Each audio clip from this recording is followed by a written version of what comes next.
Five, four, three, two. What's up, y'all? This is Rainman, and welcome to Interview with a Juggalo.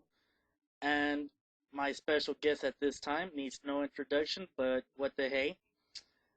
He is long overdue for a interview, if you ask me.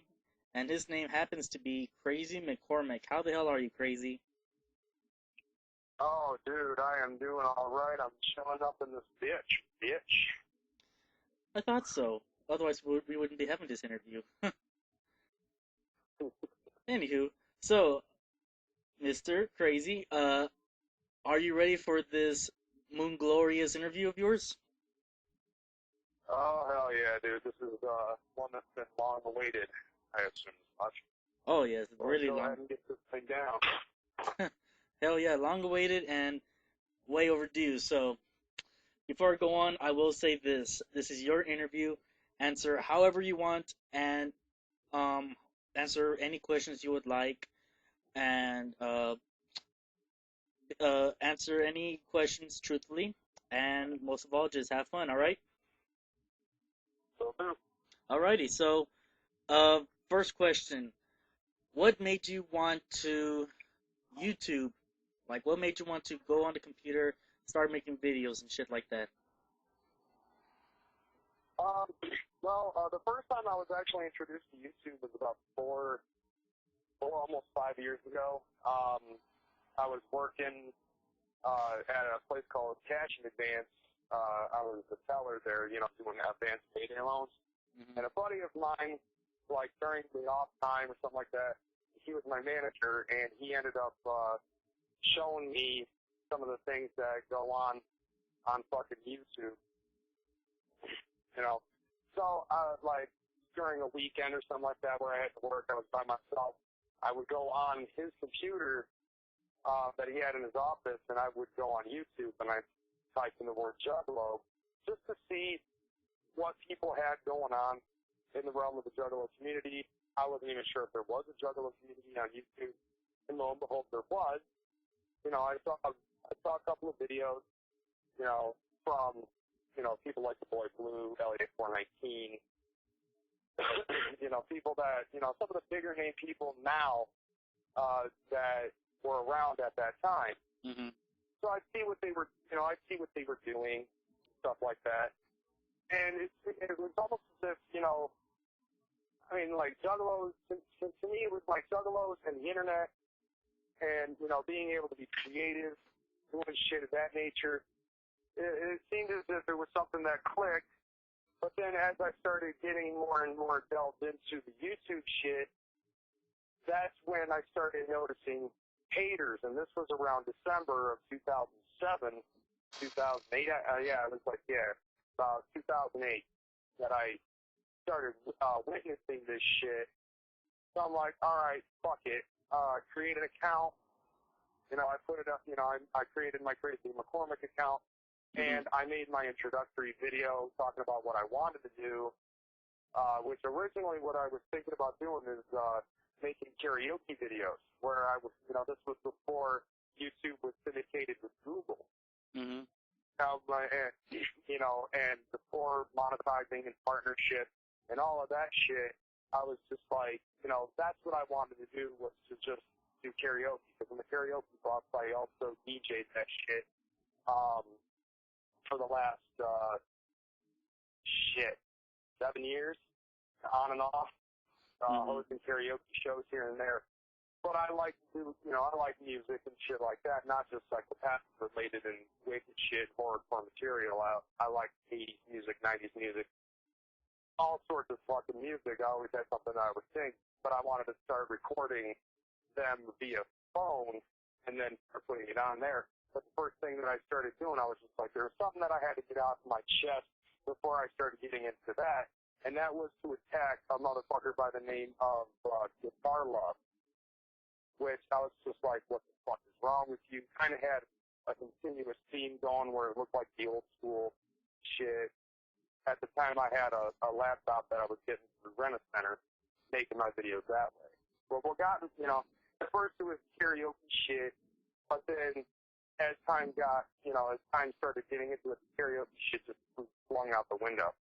And I decided to do more Juggalo-related videos. Over time, it just basically was like, okay, what I want to do now is I want to try to use the knowledge that I have with what I've learned over the last, umpteen years and express it to some of the Juggalos that are on there, because it seems like, even back then, it seemed like a lot of Juggalos really didn't fucking get it. Didn't really get what being a Juggalo was about. Mm-hmm. I wanted to do that. And with some of the inspirations that I had actually were, like, my main inspiration was Elliot 419 with the way that I fucking do my videos, which in turn spawned off, inspiration for Child's Play Ninja, which ironically spawned off into Rain Man. Oh my god, I went full circle. Oh, shit. I have not witnessed that until now. I mean, that right there is crazy. I know, tell me about it. Hence the name, motherfucker. That is your name, man. It's very catchy, if you ask me. Well, yeah. I mean, hey, if you want, I can even tell you about how I came up with the name. Yes, why don't you? That happens to be my second question. I was gonna ask you, how'd you come up with the name KreyzMckormik? Okay. Well, it kind of goes back to about 10 years ago. I started writing rhymes. Actually, it goes even before that. Like, it was 12 years ago when I started writing rhymes. Mm-hmm. And how I did it was I would, like, I'd be in class or something like that back when I was in high school, and like I'd finish whatever homework it was. Like, I had geology at the time or something like that. Fuck, I can't even remember which math class is it where you're like trying to find out radiuses, diameters, shit. Isn't that geology? I think or that's something like that. I think that's trigonometry, or I think No, it's it's before that. Huh. It's that step right after algebra. Right after algebra. Oh wait, no, I was saying algebra. Trigonometry is like trying to find out the square root of pi through a back fucking window or something. But anyways, it was basically a math class that, I just breezed right through it, and so, like, I'd have, like, maybe a half hour of class left, and I'd sit there, I'd pop in whatever ICP CD I brought with me to school. This was, of course, before I started bringing my entire discography along with me wherever I went. And the first time that I actually realized that I was into writing music, writing lyrics and shit, was when I was listening to Forgotten Freshness, and I was listening to Halloween on Military Street, and I just started writing lyrics over the beat, kind of through a similar tone of that, and it kind of continued. A couple years later, I started writing my own stuff. A friend of mine from, here from Grand Rapids ended up introducing me to a program called Acid Pro. Mm-hmm. And basically that system style was that it had a ton of pre-made loops, and you could mix them together and make a beat. You could fade shit in and out, drop key, heighten the key, the tempo, change the tempo, all that stuff. But, like, and at first I thought this was shit, and I ended up writing my first song called Hate If Eatin' with my own fucking beat and my own fucking lyrics. It was stale as fuck. I even look back, at when I first wrote it. I'm like, this is kind of whack, but whatever. It's my first fucking track. Mm-hmm. Eventually I'll get better. But when I turned 19, I was just like, if I'm going to start doing this shit, I need a name. And I started giving myself fucking names. At the time I was growing, this is like, I was trying to fucking grow a goatee. So, like, I was, so then I actually started calling myself Goat Boy. which is ironic because of Goat Boy. But, but, you know, like, even before then, I was trying to call myself Goat Boy.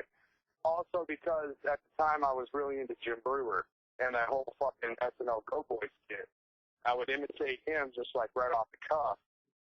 You know, and then motherfuckers, I would show them my track, and they're just like, dude, you sound just like another ICP wannabe. So I tried to take that, and it didn't work. And then there was the whole thing with, that's when I started trying to integrate my name, and I tried to call myself Crazy K, but it looked kind of goofy because for some reason I decided I want to throw an X in the word crazy, so it was actually going to be spelled like Kraxzy, and I was just like, that looks ridiculous.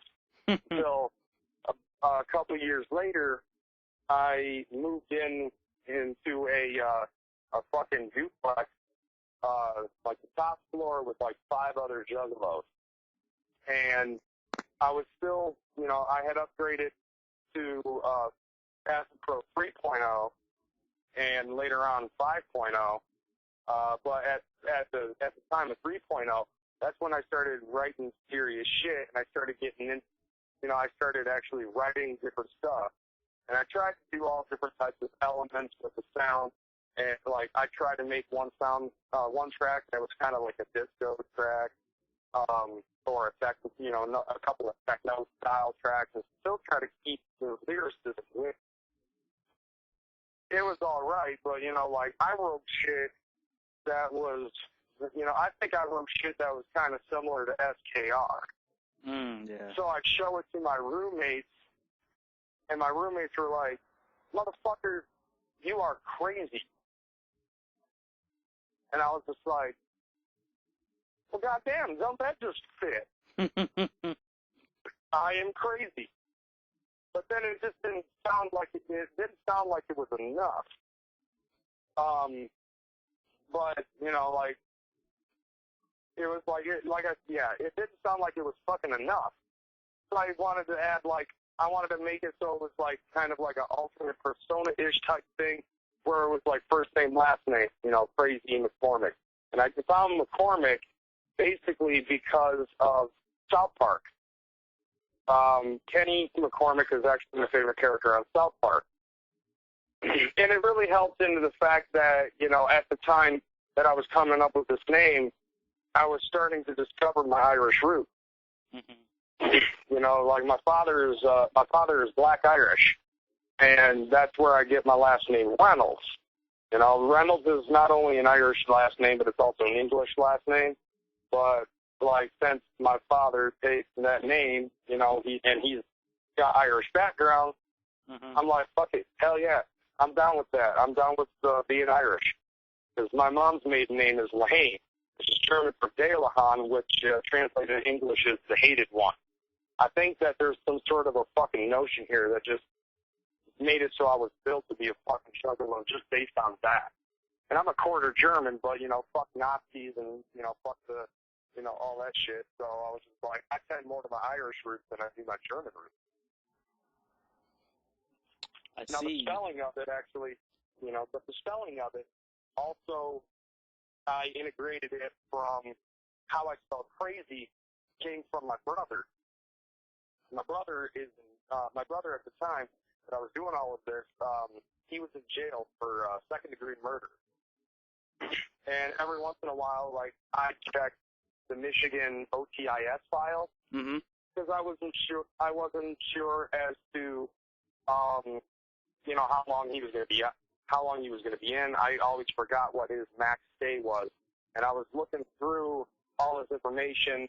You know, he had tattoos and shit like that. I looked at his alias, and some of the aliases that he had were C-Ray with a hyphen, Ray C, or it was C-Ray, all one word. Now the thing about it is his real name is Chris, you know, and my real name is Kevin. So, like, and obviously we all know the last name. The last name is Reynolds. Chris Reynolds, Kevin Reynolds. And I just took what he had as that, you know, I took what he had as that, and I changed it up a little bit, added a Z. And I was like, there it is. Crazy. It makes sense. And then I just changed up the spelling from McCormick to kind of fit along the crazy. And there it is. Boom. So then that's how you got the name KreyzMckormik. So just in case if anyone wants to know, you just heard it from him. And speaking of you rapping and all, there has to be an inspiration. So when you were rapping, who was your inspiration in order to rap? Well, mainly, fuck, I'm not even going to front. Mainly my inspiration actually for writing my music and shit was Insane Clown Posse.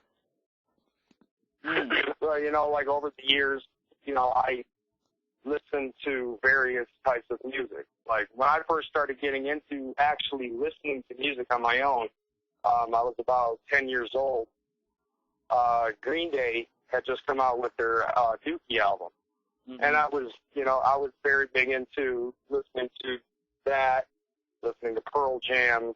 And as the years grew, I finally started listening exclusively to ICP.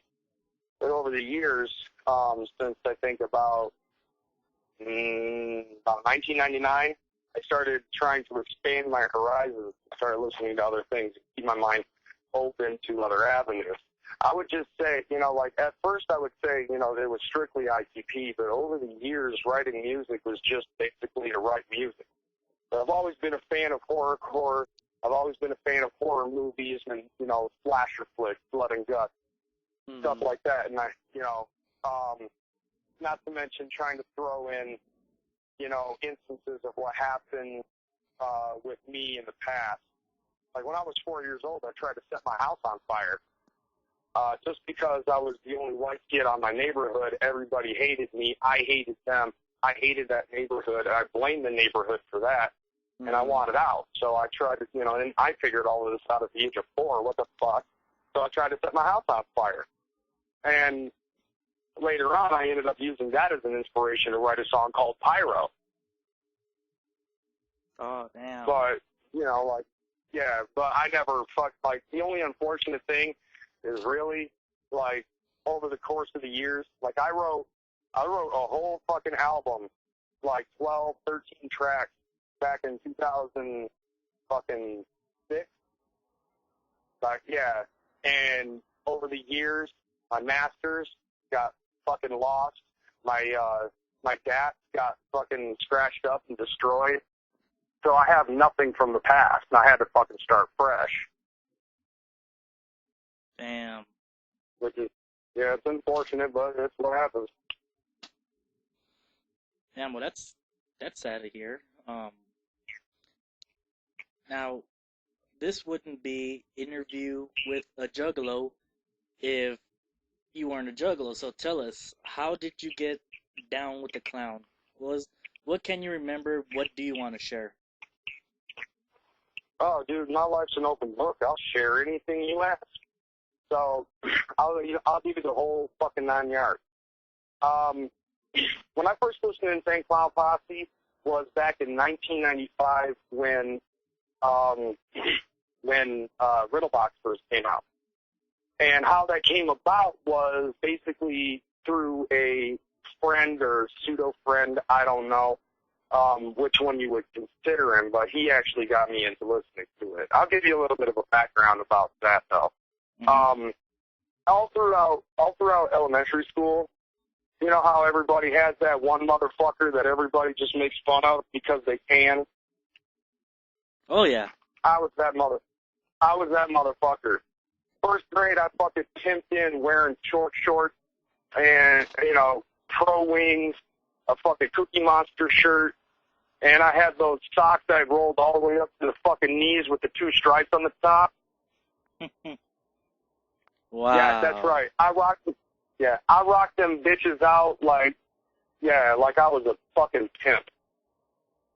Before I even knew what a fucking pimp was, I was pimping in them shits. And I didn't give a fuck, but apparently everybody else did, because I went to a parochial school. So it was all about, what movies came out and who was the first one to see them. I never saw fucking movies. I was lucky to see movies. Like the first fucking movie that I saw the day it came out in theaters was Teenage Mutant Ninja Turtles 2.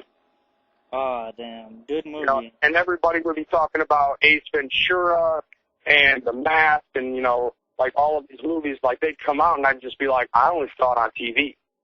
And if I didn't know what they were talking about, you know, I still thought shit was funny. But, you know, but I was always the motherfucker to get picked on. Well, about 4th grade, one of the kids ended up saying, you know what, screw you guys. You pick on this kid all the fucking time. And I don't think that's fair. You never gave him a chance. Like, you made fun of him because 3 years ago he walked in with fucking, with fucking Sprite stock. So screw you. I'm going to be his friend. So he came up to me. His name's David Kraft. I'll never forget him, man. And he fucking taught me how to play chess. He helped me out with homework and shit like that. But one thing that a lot of people did not know about him was that his father had health problems. That motherfucker had 4 fucking heart attacks, like, all throughout his life. Died at the age of 40 because of his 4th heart attack. And I was, you know, like, he ended up going into a fucking downward spiral. He's never been a depressing guy before. But this happened around, you know, 6th grade, 7th grade. And he started getting into trouble a lot, and he started skipping school. He wasn't turning in homework. This kid was getting straight A's in school before his father passed. And then all of a sudden, just like, plop, drop, and fucking 6 feet under goes his pop. And that rhymed, didn't it? That actually did. Instant. I wasn't even trying that. But anyways, I was just like, I looked at, you know, I told my mom about what was going on with David, and she's just like, well, what do you expect to do about it? I was just like, I want to do for him what he did for me 4 years ago. She's like, what? And I explained her to the situation about how he befriended me because of the fact that nobody else would. So she set up something with his mom to fucking have me come over on a weekend and, you know, whatever, hang out, talk, play games, fucking help each other out with homework, all that shit. And I go over there and I ask him, dude, what has been going on? You know, things like that. And he's just like, you know, telling me about this crowd and shit like that. He's just like, I'm just like, dude, your mom told me that you've been pretty much hanging out with the wrong kind of people. And she's just like, well, she don't know shit.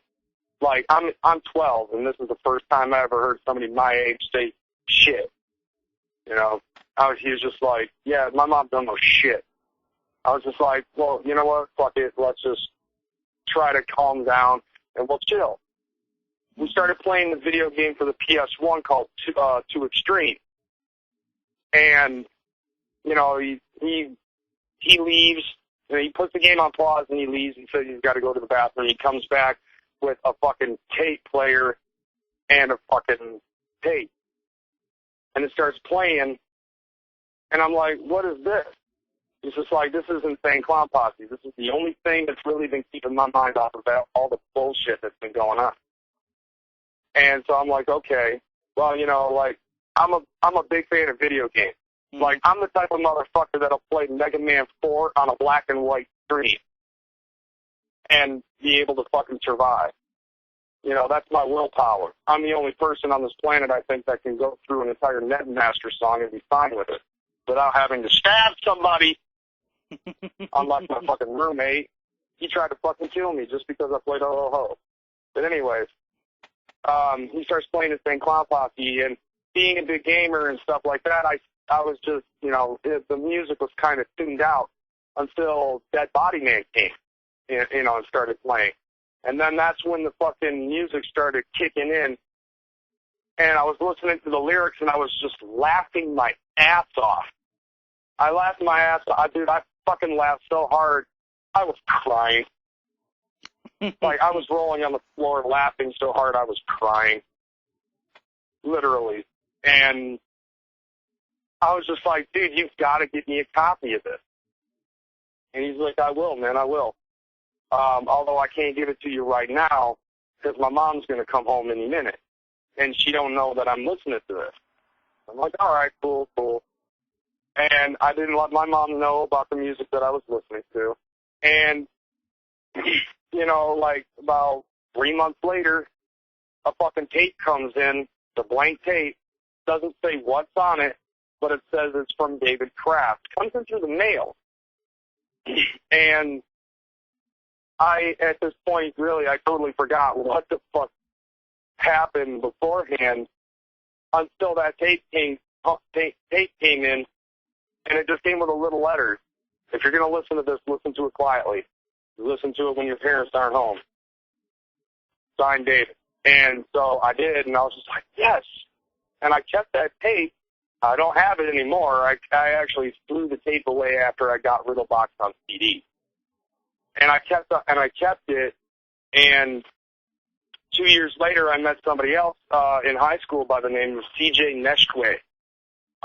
And he had everything at that time up until Malenko. And so he and I asked him to make copies of those tapes, and I got those. Like anything that I asked for that a copy of that he could possibly do, whether it be auto or video, he'd fucking do it.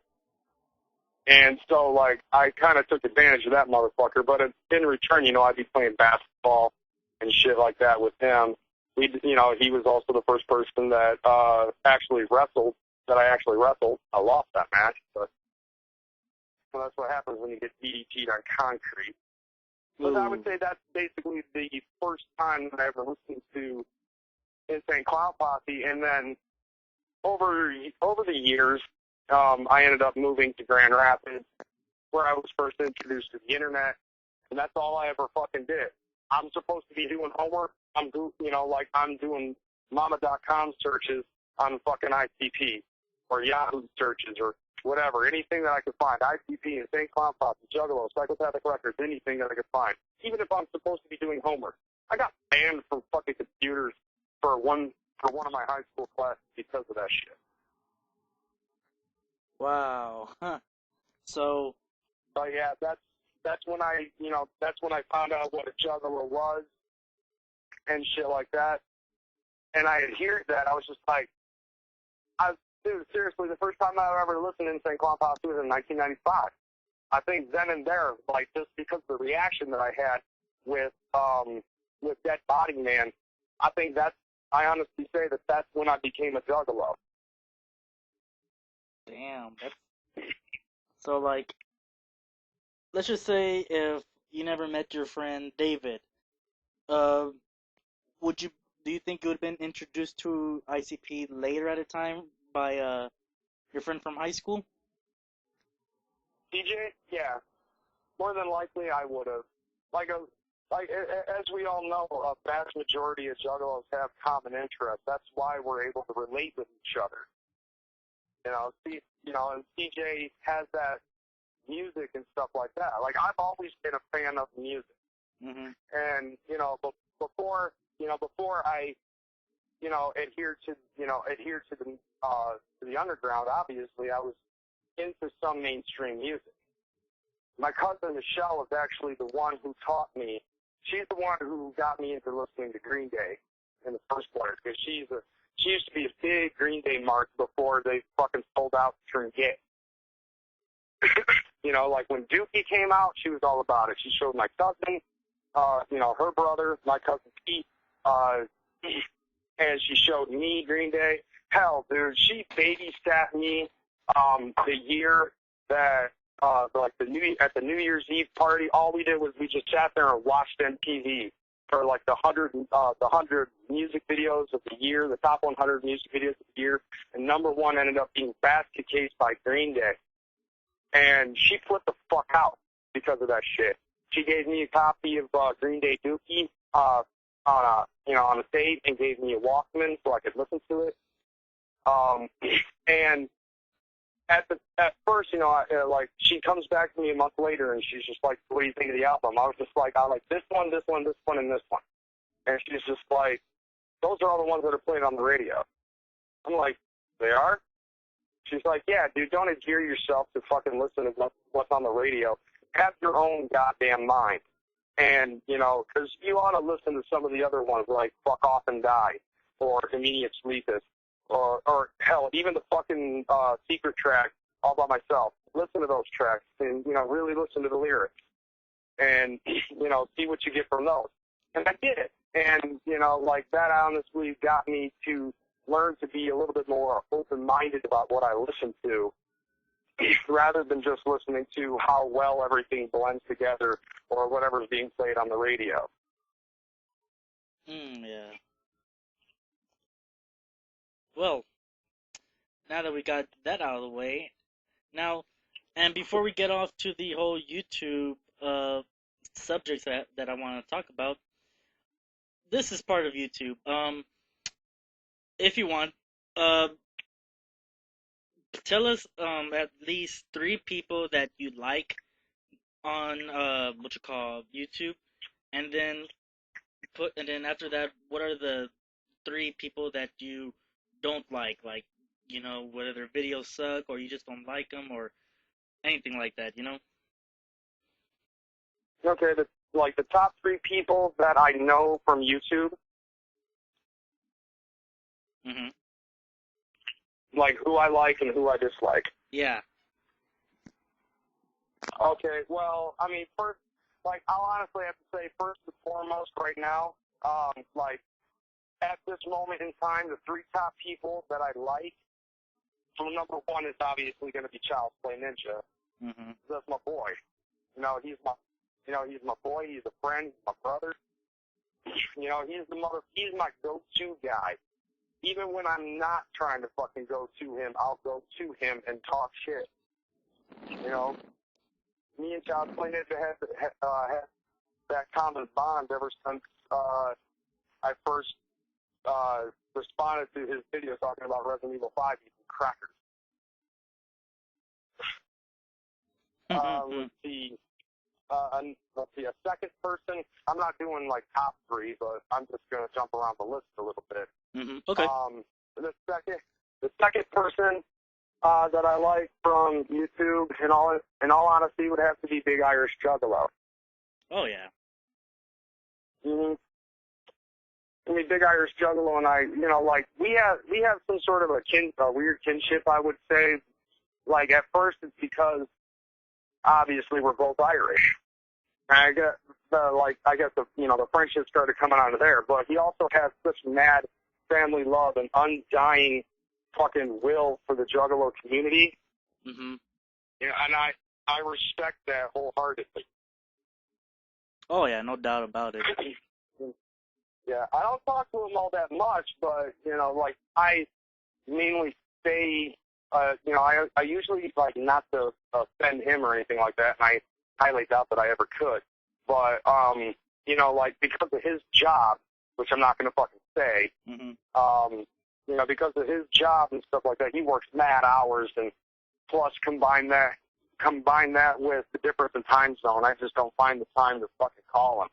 Like the only time I'll actually call him is if I see that he just posted something, and if it's not time for me to go Betty bye, I'm fucking down to talk to him. And the third person that, you know, the last person on my like list, she's not on there anymore, but it's Turbo Girl. Oh yeah, of course. Mm-hmm. Turbo Girl is so down to fucking earth. She's willing to, you know, like I talk to her also, you know, quite often on a regular basis. You know, she's another one of those people that actually kind of helped out. Like if I had a problem with, like, I don't know, a marriage or my kids or something like that, she was my go-to girl to talk about that shit as well. You know, just like Child's Play Ninja. Oh yeah. And then when they were both fucking together, you know, I didn't have, you know, when they were together, I guess I could say, her and Child's Play Ninja, you know, it was just like, okay, well, if one ain't gonna pick up, then the other one will. And then eventually I talked to the other motherfucker and said the same shit. Strangely enough, like, you know, 4 out of 5 chance that I pretty much get the same answer out of both of them. Even after they broke up, you know, I still talked to her and stuff like that. And we ended up creating a really good friendship. You know, all of these motherfuckers I've created a really good friendship with. Then there's the bottom three, the top three that I dislike. As of right now, I'd say number one, the first person that I would say I have a problem with is Strange Mental. Oh, Strange Mental, yeah, him. Yeah, I mean, the dude is a juggalo. The dude's not a fucking juggalo. He makes a video kind of talking. Like, I remember watching a video where he wrote the title as if it was about the fucking beef. And he's talking about the beef for like 30 minutes, for 30 seconds. And then he just goes off to a different topic, and off to a different topic, and off to a different topic, and off to a different topic for like fucking almost 10 minutes. And I'm just like, you motherfucker. And then on top of that, he constantly closes his account because he gets butthurt about somebody saying something bad to him, or didn't subscribe to him, or didn't fucking comment on a video that he made, and he's crying, fucking constantly crying like a bitch about shit. He comes up with a brand new one. Like, I don't know how many times I've seen this cunt bitch fucking say that he was going to leave YouTube forever, and I'm just like, alright, whatever, see you next week. And then next week, he's got a new fucking account. Like, if you block his account, he'll close it, and then he'll open up another one, so that way you can come up with that. YouTube really needs to come up with a way to show how many accounts are open pertaining to the IP address. So that way, if you fucking close enough accounts, then then they should be able to catch on to that motherfucker and just make it, well, you've had enough chances. Fuck you. You can't have a YouTube account now. That would be funny. Like, if they actually said that YouTube's all like... like... after the time, so fuck that kid. Damn. He's annoying as fuck, and I seriously think he's shit, though. But, I could be wrong, and it could just be a fucking kayfabe act or whatever the hell. But still, fuck him. Number two, let's see. I want to save the best for last. I'm trying to think of who else I have an issue with. It's really weird, basically, because, all of the people that I've had problems with in the past, beef has been squashed, they've dropped off the map, something like that. Mm-hmm. I mean, you've seen quite a few videos of mine where I just straight up school a motherfucker. Fuck it. You know what? Let's just go with somebody who actually did who did actually drop off the map. Fucking Netmaster. Of course. I knew he was going to be on your list. Dude, seriously, I can't resist. I mean, fucking, like what I had said before, about every single time. That motherfucker is like Vince McMahon versus Stone Cold Steve Austin. In the sense, I've been watching McMahon, the documentary all fucking day, just watching these matches and shit, and I'm just like, yeah, that's a very good comparison. Remember the Valentine's Day Massacre match, the cage match between McMahon and Austin? Oh, yeah. No matter how much fucking McMahon got the fuck beat out of him, he just kept on coming up and flipping the bird. Oh, damn. Yeah, dude, Netmaster is straight McMahon in that match, where, but what the funny thing about it, though, is that, in a sense, he kind of does it to himself. And the reason I say that is because the motherfucker makes two songs, songs, and he puts them up on YouTube. Usually when a motherfucker does something like that, and they're not involved in a beef or anything to that effect, basically what they're looking for is critiquing. Okay? It's not just, it's not like, I just wanted to put it on YouTube just for the sake of putting music up on YouTube. No, dude, just like anybody else, you put that in the form of a video to make some sort of a statement, and you want to actually see what everybody thinks about that fucking statement.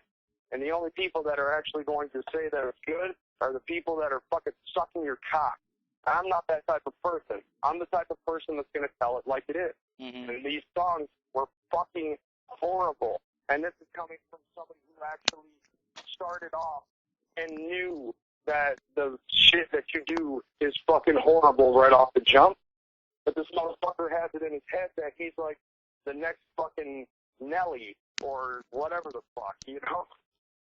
Oh. And so I did a critiquing in my video, just, you know, you've seen the video. I did my critiquing in my own little special way, where I'm going to come off as a fucking prick. But I'm also telling you the truth, you know, and at the very end, I stopped fucking being a prick, and I started getting serious. I'm just like, seriously, dude, you need a lot of work on this. You know, like, you need to come up with you need to find better beats, and you need to find a better way of fucking recording. Because the way that I listen to it, like, if you can, I did this in a video too, you compare my music with his. The motherfucker's got, like, a fucking specialized recording studio, portable studio or something like that, and a professional recording microphone, and it sounds like that. And then you listen to my shit, and all I'm using is a dinky-ass $20 fucking microphone that I got with a Disney video game. And it sounds good. It's not about what you use, it's how you use it. And, you know, and I told him that before. But the motherfucker does not know how to take negative criticism. So, you know, that's kind of what spawned that beef. And not only that, but the motherfucker has no respect. The longer I was sticking to the beef, the more and more I started learning about this motherfucker through things that I've heard through things that I've experienced through Nedmaster himself, like that shit on like his videos, his Facebook, shit that I've heard from Turbo, shit that I've heard from Child's Play Ninja, and shit that I learned through one of his ex-girlfriends, Iowa. And then, you know, I was just like, I can't stand the type of motherfucker that he is. You know, I'm a juggalo, but you're a nigger, Child's Play Ninja. And, you know, it's like, you know, the same thing when I found out that he was going to call G-Dog a spick, and then he stopped himself and tried to cover it up by saying that he was playing on his VCR. I was just like, this motherfucker is straight laced. And I was just like, I can't believe this, you know, you would do that type of shit. I mean, look at you. You're fucking pasty white motherfucker. You're a pasty white motherfucker calling black people, you know, calling black people and Mexican people racist slurs. And then on top of that, I found about how fucking often he runs through women and how often he fucking uses them, abuses them, and not just women, but everybody that fucking circulates around him. Like, as of right now, I could probably come up with maybe 2 or 3 people right off my head that got tired of his fucking egotistical bullshit, which is already obviously right there, and just dropped off. You know, like, one person is Nanika, another person is fucking Joe Waffles. You know, and I was just like, I can't stand the type of person that he is. The motherfucker uses people. He's a user. And I can't respect somebody who acts like that. And then, you know, you're obviously going to guess who number 3 is. I'm thinking either Spike or Blue. I don't have a problem with Spike. I have a problem with Blue. Ah, that kind of shocked me. And that's just, yeah, you just kind of opened up a can of worms there, son. Well, you know, like, I've already explained everything in my videos about the problems that I have with Boy Blue. Mm-hmm. And what's unfortunate is that this is fairly recent, all of this shit that's been going down with Blue. You know, like, I don't have a problem, like, let me, you know, I'll say first and foremost that I don't have a problem with Spike, mainly because of the fact that, you know, I'm not really stressing about the fact that, you know, Spike was crying because he wasn't in on our beat and all of this other shit.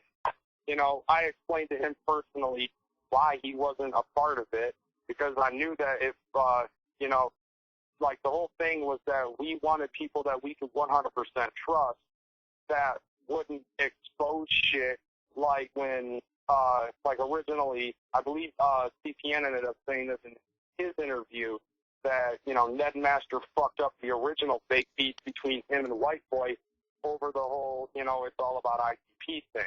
We didn't want that to happen again.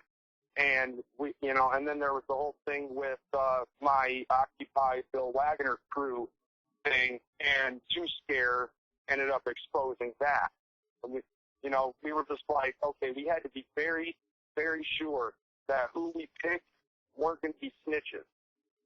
So, we figured, we figured that whole thing with fucking Jersey would be cool. We had to tell Jersey because he felt really bad, and we were just like, man, this really gets to us.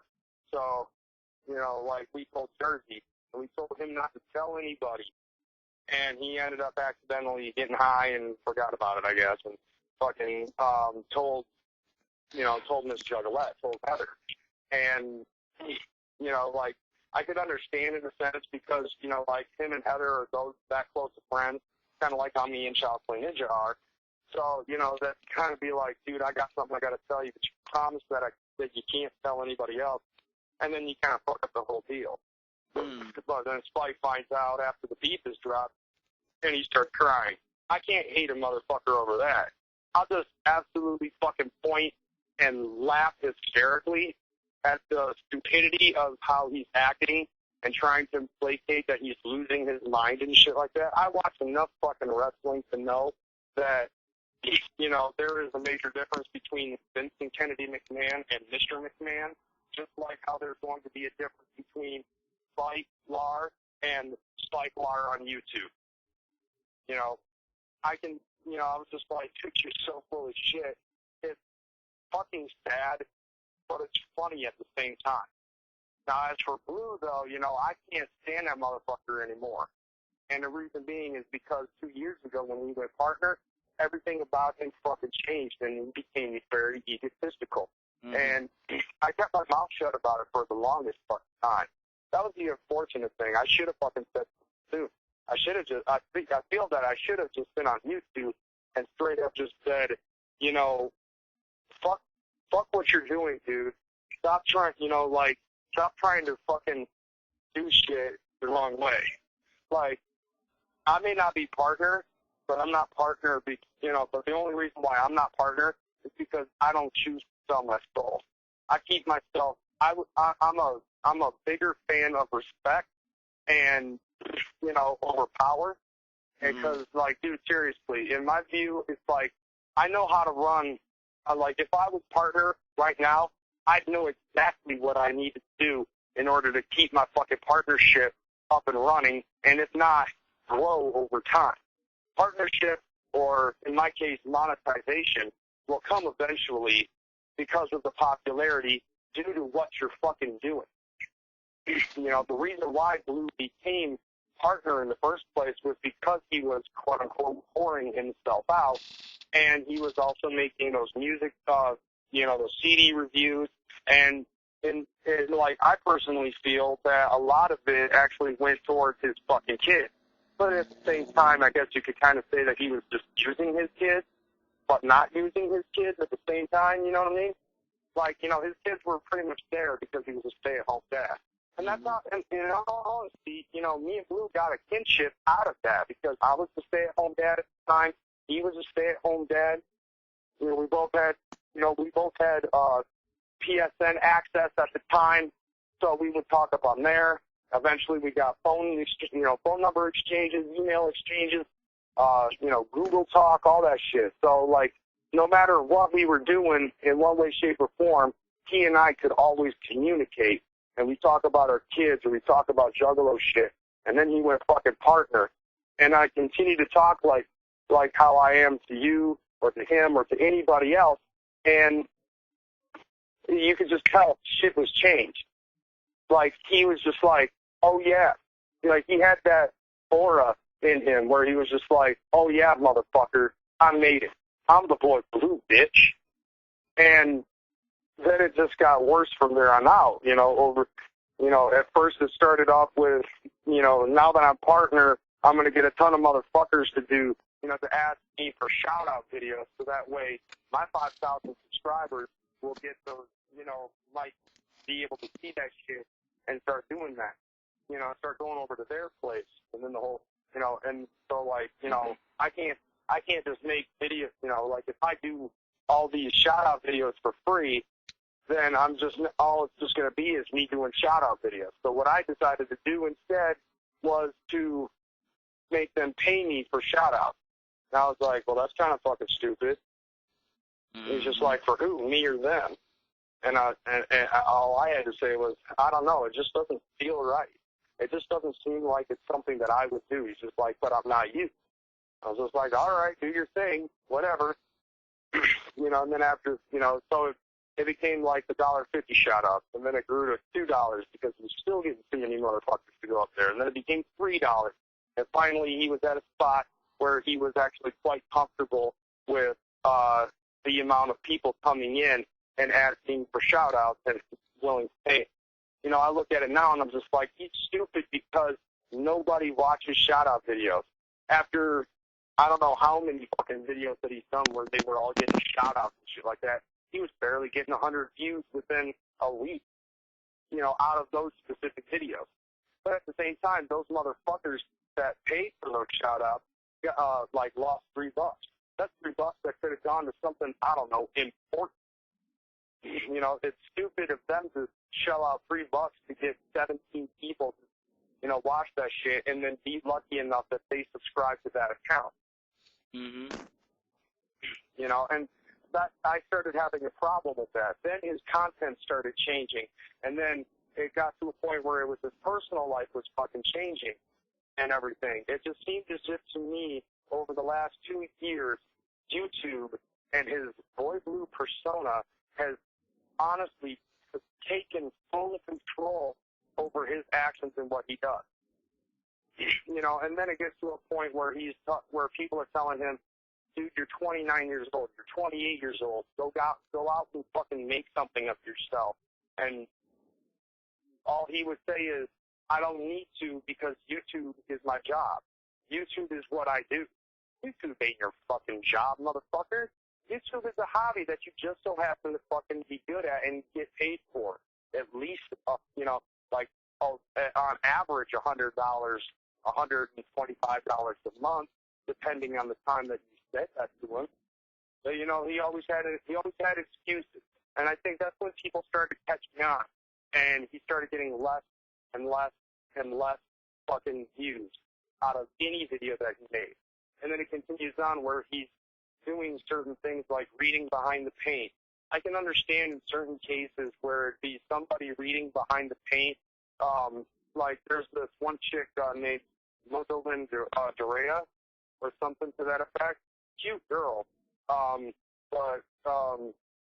Anyways, I remember reading a comment from her saying that she loves watching Blue read these videos, or at least hearing him while she's like cleaning up her house or whatever, because she doesn't own the book. I believe the book is out of print, and that's Blue's idea of doing this shit. But the only problem is that reading copyrighted material, and he's getting paid doing it without the consent of the original copyright holder. And to me, that is wrong. And he's going to continue to fucking do this shit, no matter who says what, because of the fact that it's a book. I'll put it to you this way, okay? If there's a book out for Moby Dick and shit like that, the people who own the copyright to that book, Moby Dick, are going to ask, like, Morgan Freeman to read that book for them or something like that, or Morgan Freeman's agent will ask the owners of the Moby Dick book if they would allow Morgan Freeman temporary rights in order to read Moby Dick and sell it as an autobiography. And for every one of those fucking things that gets cut, every single one of those tapes or CDs or digital downloads that get cut, Morgan Freeman gets a little bit of slice off the cheese, and the rest of it is going to go out to the people who press that shit, and also to the fucking people who write the books. A lot of people say that juggalos are stupid, but there's a lot of juggalos like myself who know about supply and demand. And this is the one thing that really bothers me because of that, because he cuts through the middleman and he presses past supply and demand. But anybody who actually watches this shit is getting built because of it's built psychopathic. The Juggalo universe that was created for us by them. And, you know, it's kind of almost in a sense a slap in the face. Because I don't think that Violent J actually has Blue if he would like to read, you know, each chapter by chapter and fucking put it on his YouTube so he could get paid for all the views that he gets watching those fucking things. You know, Blue says that he's not, you know, that he doesn't have anything more than a 7th grade education. But it seems as if he's actually very good at fucking building people. You know, and to continue along, I had a problem with the whole JO thing, which I was a part of that. And so I can definitely verify to you that everything that was going on is fucking true. Everything that CPN has said and everything that White Boy has said. Because I've had conversations with each one of those motherfuckers about the whole JO thing. And neither of them knew that I had conversations with the other until probably now. But, you know, the whole JO thing, that became a fucking problem. And we all know about the whole JO thing. Blue wanted a fucking 50% cut for the rest of the money distributed to the top 10, you know, to the top 10 videos that were run by those motherfuckers, or something to that extent. And the only reason why he wanted a 50% cut was because out of the first top 10 for the first month, Blues was number 6. It was White Boy, Netmaster, White Boy, Netmaster. Blue. And then it was just like, yeah, okay, you're a money-grubbing whore. Because I'm sure that the next thing that's going to happen is your vlog channel, 919, is probably going to end up going partner eventually as well. And then you've got to open up another AdSense account. So then now you've got 2 minor sources of income coming in that's still not going to fucking keep you up on your toes. And then there was also the whole thing with Juggalo Gang and the Juggalo Religion thing, and up until now, where he admits that he has an alcohol issue. And you know, and after all the fucking shit that I have fucking dealt with him, and all of the things that people have been saying negatively about him, I've tried to do my best to keep him on his toe. And at first it wasn't because of tough, you know, it wasn't tough love or anything like that. You know, I love this motherfucker like a brother. I love him with, you know, just like I love my real brother. And you know, he's my boy. And, you know, for that type of love and respect, I'm gonna, you know, like, I'm going to be the type of person to try to help him come up, you know, like, get out of a specific funk, or I'm gonna help him with whatever problems that he has and shit like that. But I can only go so far. You know, with all of the bullshit that was being thrown at him about all of the stupid, controversial videos that he's made, and now his alcohol issue and shit like that, I'm just like, you know what, man? Fuck you. I'm done being Mr. Nice Guy. So I try to kick him in his ass about all the shit that was going on, and I threw the drinking problem in his face. And I threw his fucking, you know, I threw his fucking Xanax thing into his face and shit like that. And he ended up finally realizing that he had an alcohol issue, so he was going to stop that. But he only stopped for a week, and then he got plastered blackout drunk off a 2-Steel Reserve and started creating more controversy, even though he claims that he doesn't fucking remember it. And I make a mention about it on my BTR most recently, and he's in the chat room, and I'm explaining to him why motherfuckers are still talking about this shit after it just happened like 5 days ago with all the fucking bullshit. And I said, because there are people out there who, despite what you think or not, actually give a shit about you. But people like me, who's going to give you tough love. People like White Boy, who's going to give you tough love. Child's Play Ninja, who's going to give you fucking tough love. I mean, I told Child's Play Ninja about what happened when he went to the fucking hospital. All I said to him was, dude, Blue is now in the hospital. And then he fucking did his homework. He made his video. And all of us had the same fucking, like me, him, Patrick, we all had the same fucking idea about what the problem was. It was his fan base enabling him to fucking drink because of the shout-outs and, you know, all of them, you know, all these things that people were fucking giving him because of his massive e-bagging and shit like that. Granted, the fact that the e-bagging video stopped, that's the fucking plus, you know. And granted, the fact that all of this shit going down, we pointed it at the enablers. We get some motherfuckers that are saying that, publicizing drama like this and bullshit about Blue's personal life shouldn't be aired on YouTube. Well, guess what? It shouldn't be fucking aired on his blog TV live while he's getting fucking cops busting into his room, and he's telling them that he was high on, that he drank, took a bunch of pills and did ecstasy. I don't get, you can obviously see where a problem lies because he shit talks when he's drunk. He's even shit talking to the fucking cops. But I told him that the only reason why people are still talking about it is because we're worried about him. And what does he say? Whatever. And he leaves the chat room. So now, that was a slap in my face because I did my best to fucking help him. Child's Play Ninja did the same thing. And so did Big Irish Juggalo and everybody else that's out there. The only people that are actually not helping him are the people that are fucking, trying to side with him, saying, Blue can do whatever he wants. And as far as I'm concerned, there are the people that are out there. I'm thinking of one specific person, and I'm sure they know who I am talking about. But motherfuckers who say that, I'm not going to say names. I will say that. But there was one motherfucker who ended up saying, who said that we shouldn't be publicizing this drama and this bullshit on fucking YouTube, and that, we shouldn't, that we should do nothing about it or something to that effect. I'm just like, doing nothing is just as bad as enabling him because you're doing nothing to stop the problem. And that's what me, Child's Play Ninja, Patrick, and, anybody else who's talked about these issues are fucking doing. Them two, myself, Goat Boy, Guido, we're all trying to fucking get him to understand that this is not the path for him to be a fucking drunk. And he just basically just says, whatever, do all that? Well, then fine, fuck you then. You don't want my help? That's the way I took at it. I tried to help him, and I tried to tell him things, as an adult, as a friend, as a fellow juggalo. I'm trying to fucking help you, and you're just pissing it away. And then by saying whatever and logging off of fucking YouTube without even listening to what I have to say, that's spitting in my face. And that is massive disrespect. So if the way I looked at it, if Blue doesn't want my fucking help, fine. Fucking in the asshole with a big steel dildo, beat it off, break it off and beat him with the rest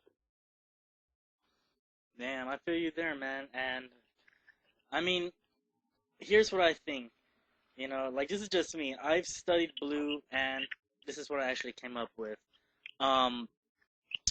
Yeah, Blue's gonna, with all the followers he have, I don't think he's ever gonna listen. Why? Because he has, as long as he has people saying, Blue, don't listen to them, they're haters.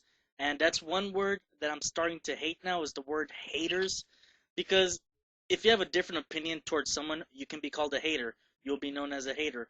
People will be calling haters out of everything, and as long as people tell Blue, fuck them haters, you do you. As long as he has people like that, as long as he has people that say, you know what, make videos, share some Juggalo knowledge, don't listen to any of these haters, especially people like Crazy or CPN or Big Irish saying for you to change your life, to change yourself, don't listen to them. As long as he has those people, he's not going to listen. I mean, Blue's ego is really big that he will stand above. He has this thing called rising above hate, which is a very familiar motto known as John Cena. And, as long as he stands above hate, he's thinking, you know what, I'm doing fine, I'm going to do fine.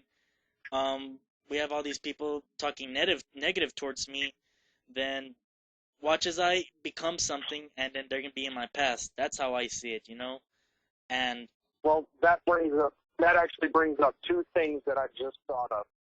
One, this whole partnership thing with Blue and all of these fucking, go boys, as he calls them. We all call them sheepalos. Mm-hmm. He calls, for one, those, like when it concerns Blue, before Blue was partner, he and I had a friendship that was very strong. Like it was so, let me put it, I'll put it to you this way, I'm just going to say it jokingly. All right, before his partnership, I would go gay for that motherfucker. That's how strong of a bond that motherfucker and I had. Mm-hmm. You know, in a sense, you know, like I'm just saying theoretically. But you know, like he and I had a very good friendship. But because of his partnership, he's losing his friends because he no longer notices who he really needs to speak to, who he really needs to speak to, who he really needs to listen to. So he's just basically no better than the mainstream media fans, the mainstream music fans that listen to, you know, like let's say they're listening to Nicki Minaj right now, and then as soon as somebody new comes on the map, like say Lady Gaga comes up with a new video, then they're going to forget about Nicki Minaj and they're going to go fucking look at Lady Gaga. And then, you know, fucking Britney Spears makes a new fucking CD. Well, who the fuck is Lady Gaga? And that's no better than, you know, that's just the same thing that fucking Blue is doing. Blue used to have those friends, you know, me, White Boy, Child Play Ninja, Turbo Girl, Elliot 419, Jay the Juggalo. you know, we have Boxer Life, Vindicate, you know, Vindictive Cadaver, Vindy, you know, Nedmaster. We used to be a very tight knit group, and he would talk to all of us. We were his best friends. But where's White Boy now? He's fucking fallen off the map now because of Blue and his ego getting into it. Where the fuck am I? I'm fucking gone now. Child Play Ninja is, you know, he's no longer on Child Play Ninja's radar. Turbo Girl is fucking left because Blue's made YouTube boring and all about him in the Juggalo community. Blue's, you know, Turbo Girl's fucking off of YouTube. Like, she closed her account off of fucking YouTube. Boxer Life is, you know, Boxer Life is back up in Alaska, and he's making videos about boxing. He's not very much making videos about YouTube. Vindy is gone because of the bullshit with Boxer that happened a few years ago. You know, all that's left really now, you know, and Patrick, Patrick, I know that Big Irish is huge motherfucker into family love and shit like that, but even he, I can tell, even he's just like on that mend where he's about to say, fuck the boy Blue. And now all it is just Blue and his fucking yo boy. So that's all he's gonna fucking listen to because that's all he's got now is his fucking, you know, butt buddy fucking faggot ass fan base that just breathes on every single word that he says like it's the Bible or some shit like that, you know? The Bible, the Quran, the Torah, whatever the fuck. And and the second thing goes to all of his fucking yo boys. You know, all of these little haters, I would fucking say. You know, the ones that say that me and Child Play Ninja and fucking Big Irish Juggalo are just hating on him and shit like that. Let's see what happens. You know what? Fuck it. Say that nobody fucking helps out Blue. All right? Wait till he gets pissed drunk and chokes on his own fucking vomit. You know, wait until all of that shit fucking happens. Who's going to be the fucking hater? Oh, me? Because I tried to fucking help him stop drinking? Or Child Play Ninja? Because he told Blue that that basically drinking is the part of the reason why he's acting like this? Or same thing goes for Big Irish Juggalo? Will we still all be haters when Blue is rotting in a fucking box 6 feet deep? And, you know, and in all honesty, I'm at a point now where I'm like, you know what? Let it happen. Let it fucking happen. I want to see what happens when Blue dies because of a fucking overdose. How many times is this guy gonna fucking cry wolf before he actually fucking dies of an overdose or chokes on his own vomit or he flips out and does something stupid and runs in the middle of a fucking intersection and gets hit by a fucking bus because he was actually high on ecstasy or something to that effect? What's gonna happen when Blue is actually 6 feet deep? I'll be totally honest with you. I know what's gonna fucking happen. You're gonna be like, oh damn, KreyzMckormik and Child Play Ninja and Big Irish Juggalo were all right about what was happening with Blue. We should have let them fucking say what they needed to be said. And it's gonna be too late. And those motherfuckers, all 6,000 of those motherfuckers that are subscribed to fucking Blue because of all of this shit, all of this fucking little yo boys, 6,000 motherfuckers plus are just gonna be riddled with guilt. As a matter of fact, I'll actually say this. You don't know the whole story about me and Southway Ninja and Blue, Big Irish, and everybody else that I fucking mentioned. You only came up on here. You only recently subscribed to the Boy Blue. You don't know the Boy Blue like I do. You don't know Fred Spezio. I know Fred Spezio. Ryan knows Fred Spezio. Patrick knows Fred Spezio. Natalie knows Fred. Fucking Boxer knows Fred. Raja knows Fred. David knows Fred.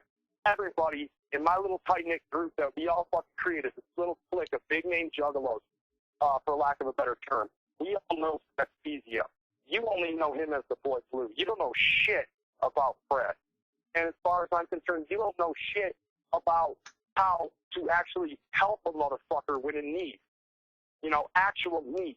The only way that you look at, he needs money, he needs a laptop, he needs TV, he needs a fucking t-shirt and a hat and CDs, and, he needs a big purple dildo up his fucking ass, as far as I'm concerned. And, and also as far as I'm concerned, I'm fucking done with him. I'm done fucking helping him out. Let's see what happens now. Let's see what happens when he doesn't have that. And sooner or later, I can guarantee you that he's going to fucking throw Hunter Valentine away. That's all Blue does. Blue is no better than fucking Netmaster as far as I'm concerned. He just uses motherfuckers until they meet his benefit, until they can't help him out with what he wants. Not needs, but wants. And then throws him over to the fucking side. Like, fuck you, you're done, I don't need you anymore. TRU, what it do? Shit like that. I'm waiting for Blue to fucking say that. I bet you he's probably going to listen to this, get to this point, and he's... Sorry about that, everyone. This is going to be part 2 of the Crazy interview, and we were just getting into the Boy Blue situation, and Crazy is heated at the moment, so Crazy, will you please finish where you left off? As far as... Yeah, I'm sorry. Back up where I left off. As far as I'm concerned, he's no fucking better than Netmaster. He just uses motherfuckers. This is pretty much where I should have just stopped, because I know that you've got more questions and shit. But yeah, as far as I'm concerned, he's no better than fucking Netmaster, and he just uses motherfuckers until they no longer are needed for what he wants. Not needs, but actually wants. And these motherfuckers don't know what he needs. They just fucking give him what he wants. Views and fucking, 5 cents here, 3 cents there per view. And, these little fucking sheepalo yo boys, they don't even see it. He's using every single one of his fucking subscribers just to get paid so he can get beer money. Me, on the other hand, I'm not partner. I'm monetized. I'm able to monetize my videos. But there are, which means that I have my ability to choose my limitations. Him, on the other hand, he can't fucking do that.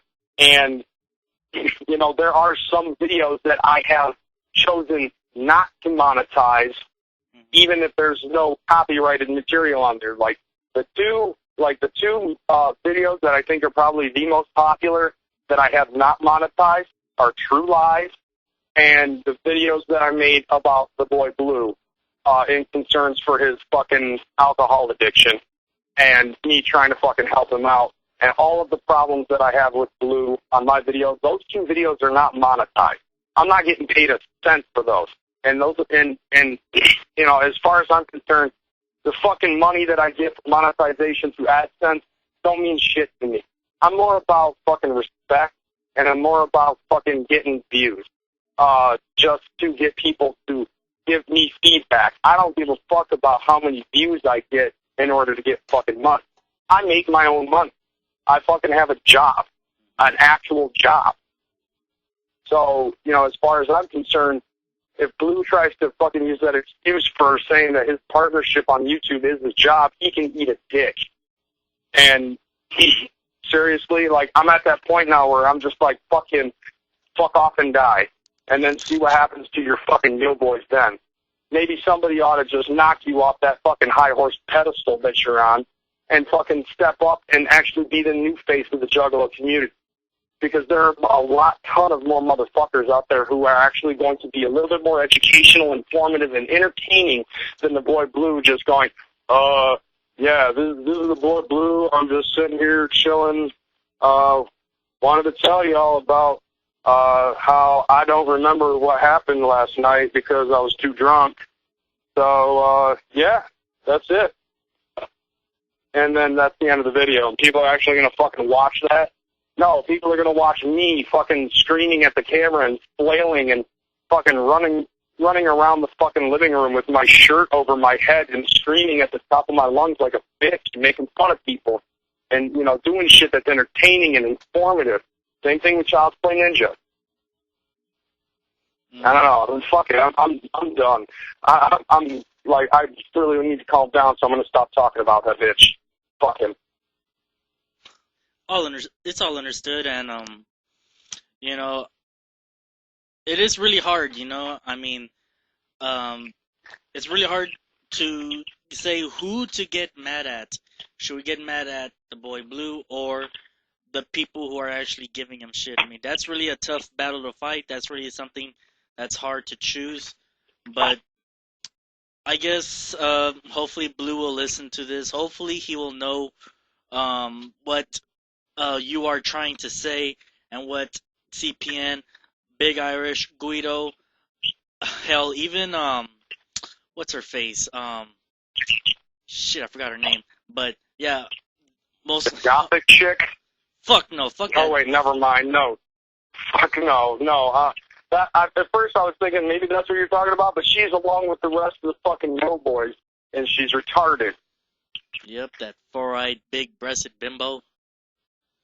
I mean, titties are nice, and I definitely fuck her, but I like to have to live with that on a day-to-day basis. Fuck no. Let's see. Let me put it to you this way: I was married for 4 years. Fuck that shit. I wouldn't spend 5 minutes with that chick. Well, here's what I would do. I just fuck her, and then after when she has the baby, I would, push her in front of a train, take care of the baby, and say, your mama was a good person. She's out there in the world somewhere, but you know what? Never mind her. You're my kid, so let me train you how to be a Mexican. Right.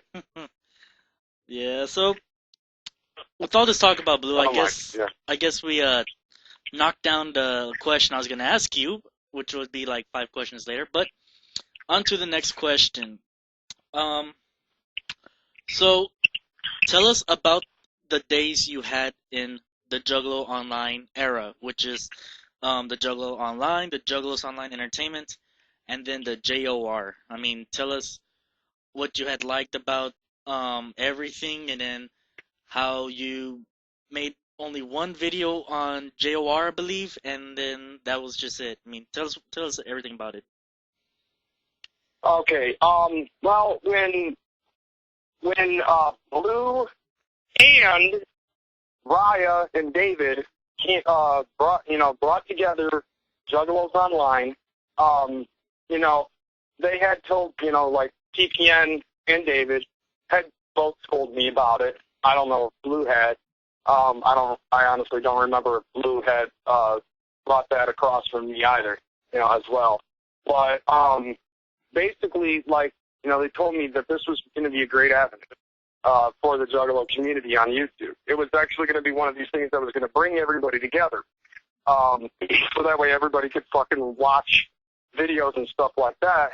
And I was just, they told me, they basically, they schooled me on this shit, and I was just like, yeah, this would work. Blue, actually, yeah, now that I think of it, I talked to him about it. I don't know who brought it up. I don't remember who brought it up, but what I do remember is that Blue had that, and I don't know if he crossed this over with either CPN or White Boy, but he was just like, yeah, dude, and on top of all of that shit, this is probably going to be a great avenue to get other Juggalos to go partner like me. And that actually, at first I was like, yeah, dude, that would really be fucking great. That would be one of the coolest fucking things that everybody could do. All of the Juggalos in the Juggalo community were all partner because of this shit. That would be fucking awesome. dude, the trolls would go out of their fucking minds. You know, because and then at the time it was just like, you know, I was battling with Boxer and Twisted Ash, and I was just starting to battle with, some douche named JapRat91. I was battling the fucking Brown Madman, the Bill Wagner crew, and I was just coming off battling with somebody else. I don't remember exactly who it was. But, you know, I was just like, that would make all these motherfuckers just completely lose their mind. If every single Juggalo that's active in the Juggalo community on YouTube all of a sudden became monetized or partner or something like that, that would just be awesome. And we'd all be fucking get paid doing this shit. And the funny thing about it is, we're the only ones that watch each other's shit. You know? Mm-hmm. So I was just like, hell yeah, dude. Fucking go for it. And then eventually, eventually it got to a point where I got an email from Blue to the JO account, and all it said is, you have been chosen, here's the password, and it shows me the password and stuff like that. But, you know, like, almost the entire time that I've been on YouTube, I have not had internet in my house. Maybe for like the first year, or, you know, the first year, I had internet in my house. Mm-hmm. But, you know, I ended up having a problem because of the fact that my wife liked to rent movies through Comcast, and on that same month was WrestleMania, and I purchased WrestleMania that year. I mean, come on, it's fucking WrestleMania. Hell yeah. It wasn't that good, but it was WrestleMania nevertheless. So, you know, because of that, the bill got huge, and I had just lost my job. So I wasn't able to pay it. We haven't been able to pay it ever since. But I'm planning on fucking working on that after the gathering. But nevertheless, back to what I was talking about, you know, I was also doing BTRs and shit like that. Everybody was fucking talking about JO, and I finally got this email, but I never really did anything with it. You know, I was just like, and it was basically because of that factor. I didn't have internet at home. So, like, I had to find, basically my problem was that, like, without that and without having a fucking laptop and shit like that, because my laptop that I was originally using ended up getting taken back because we couldn't pay for that either. So the only fucking time that I actually had the ability to record something was with my PS3 and using the PS3i. And I still do that I still make my videos like that. Now I have an Android phone, and I'm able to make videos with that as well. And, you know, but if I had something really important that I wanted to fucking touch base on, I would use my PlayStation 3. And the type of videos that I was making, I was like, this shit shouldn't be on JO.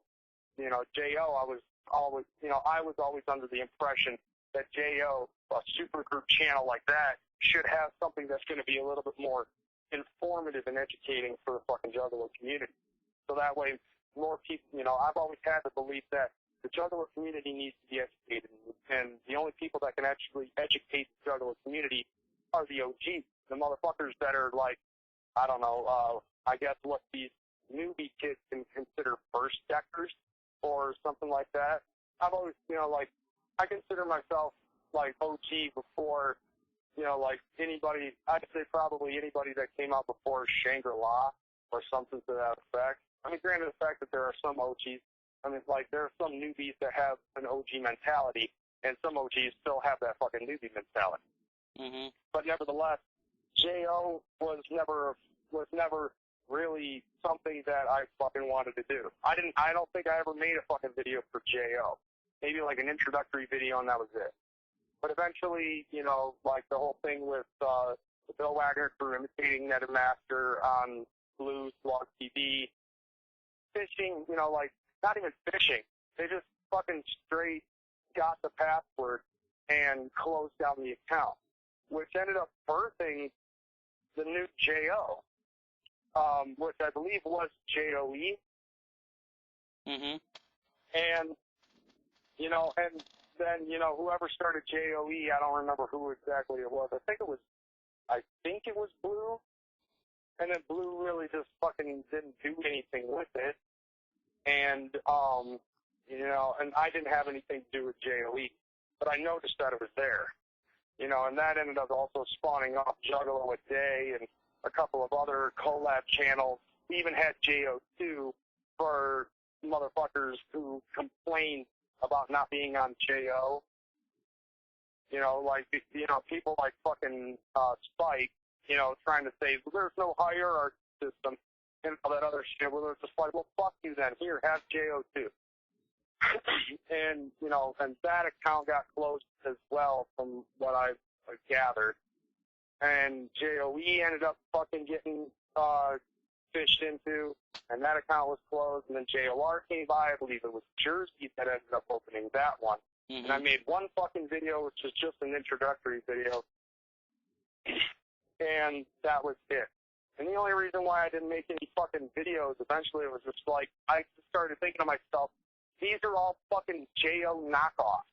No offense to everybody who was a part of the, you know, the spin-off channels and shit, but if I'm going to make a video, why don't I just fucking put it up on there? Because seriously, like, to build a fucking subscriber count just like that, you gotta put fucking work into it. And not to mention, like, the people that you tell about it opening up, they've got to be the ones to fucking do something about it.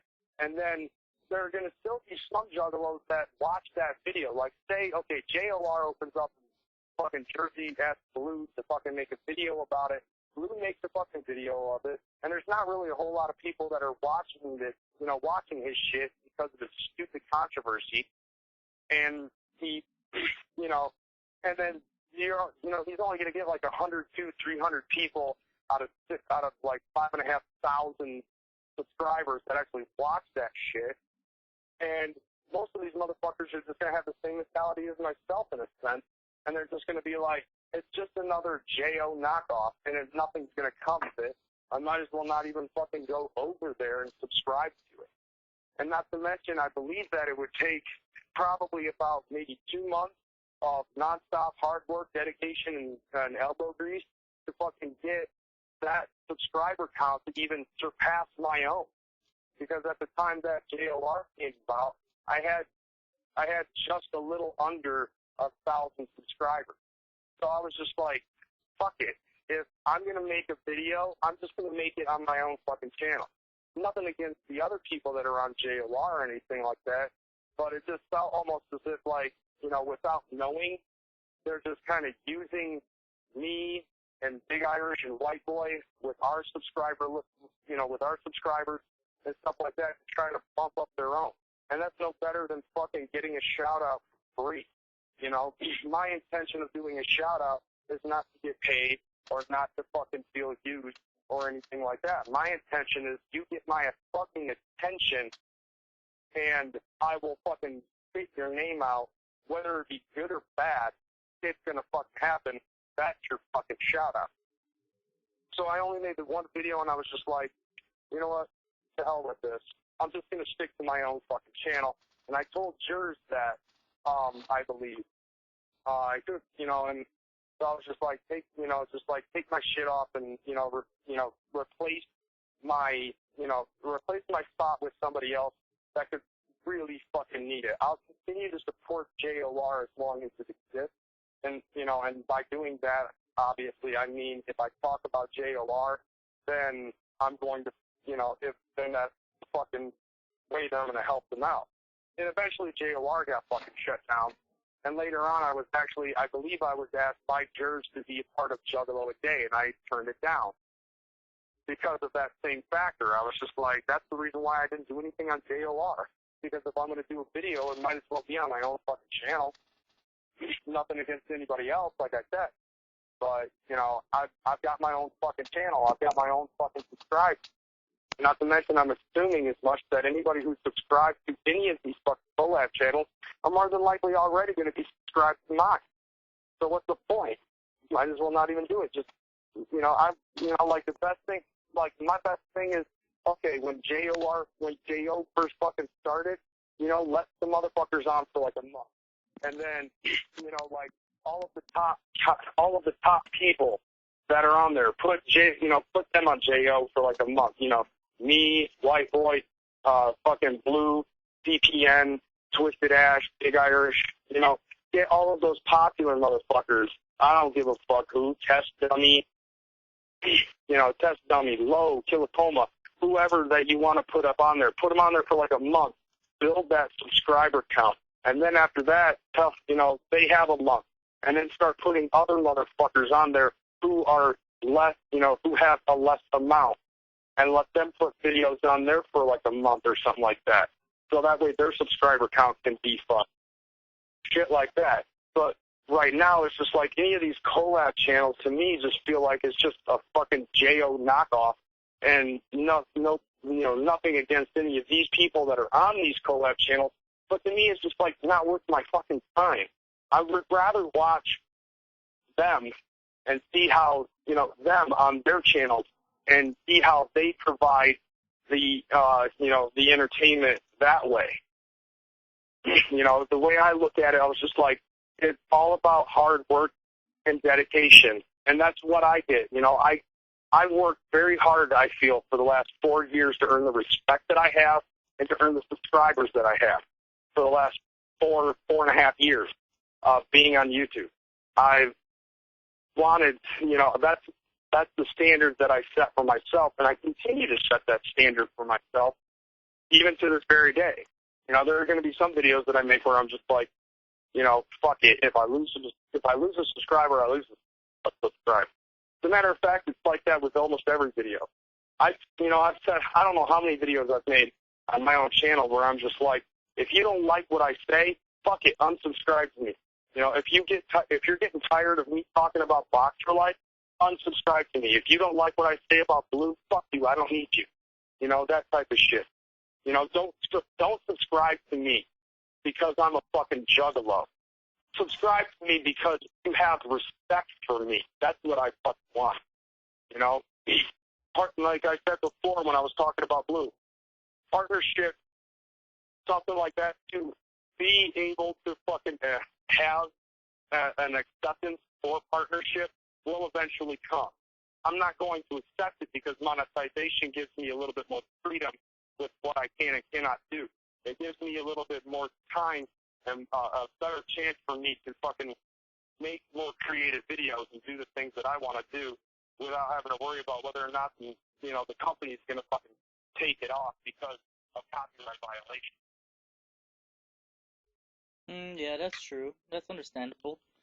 And I don't know. I mean, my days with JOR, they were fun. It was fun. I mean, I'm not gonna lie.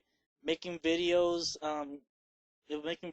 just whenever Miss Juggalette dropped out, Jers dropped out. Who else was there that dropped out? It was Jers, Miss Juggalette, Spike. Mostly most of the people who were on the Juggalos Day, most of them that were on the Juggalos Online reboot, those were the people that dropped out just to do Juggalo a Day, and it was me and then Gold Boy and Skinny Black. Us three were the only ones making videos up on JOR until supposedly, I guess, the BWC got into it and deleted it, and I mean, it was pretty good. I mean, it was good while it lasted. I mean, but nothing will ever compete with the original JO.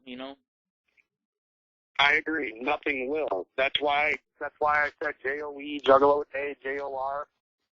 Any other old collab Juggalo channel, really, to me, is just no more than a fucking JO knockoff.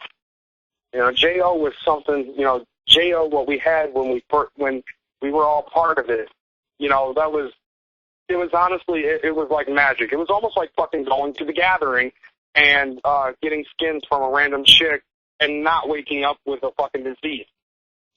That's kind of what the original JO felt like. Then you've got JOE and JOR, and then you wake up and you got Kraz. Oh, yeah. Understand. A little bit annoying, but easily fixable, something like that, Just shave off the pubes and you're straight. But, but still, it's just like, fucking, I couldn't fucking, like, after JL, I was just like, I couldn't fucking deal with having to look at, you know, just to have to witness other fucking collab channels. You know, it's just like, it's almost like, honestly, it's almost like what ITP is doing right now with the second deck, you know, with Bang Pop Boom and the Mighty Death Pop. It's almost as if they're trying to go back to the fucking well with it, and a lot of the fucking people that have been down since the beginning, it's just like, you know, it's just like, okay, we've been there before. It's like, it's like, wait, you know, it's like going to sleep with the chick and waking up next to her every fucking night, and you're just like, God damn it, it's still you. You know, eventually. Oh, yes, it is exactly, you know, like that. I mean, that's kind of like what it was with J.O. You know, it's like, okay, J.O. was something magical. And then you wake up, you know, you go to sleep, you wake up, God damn it, it's J.O.E. You know, you go to sleep, you wake up, God damn it, it's J.O.R.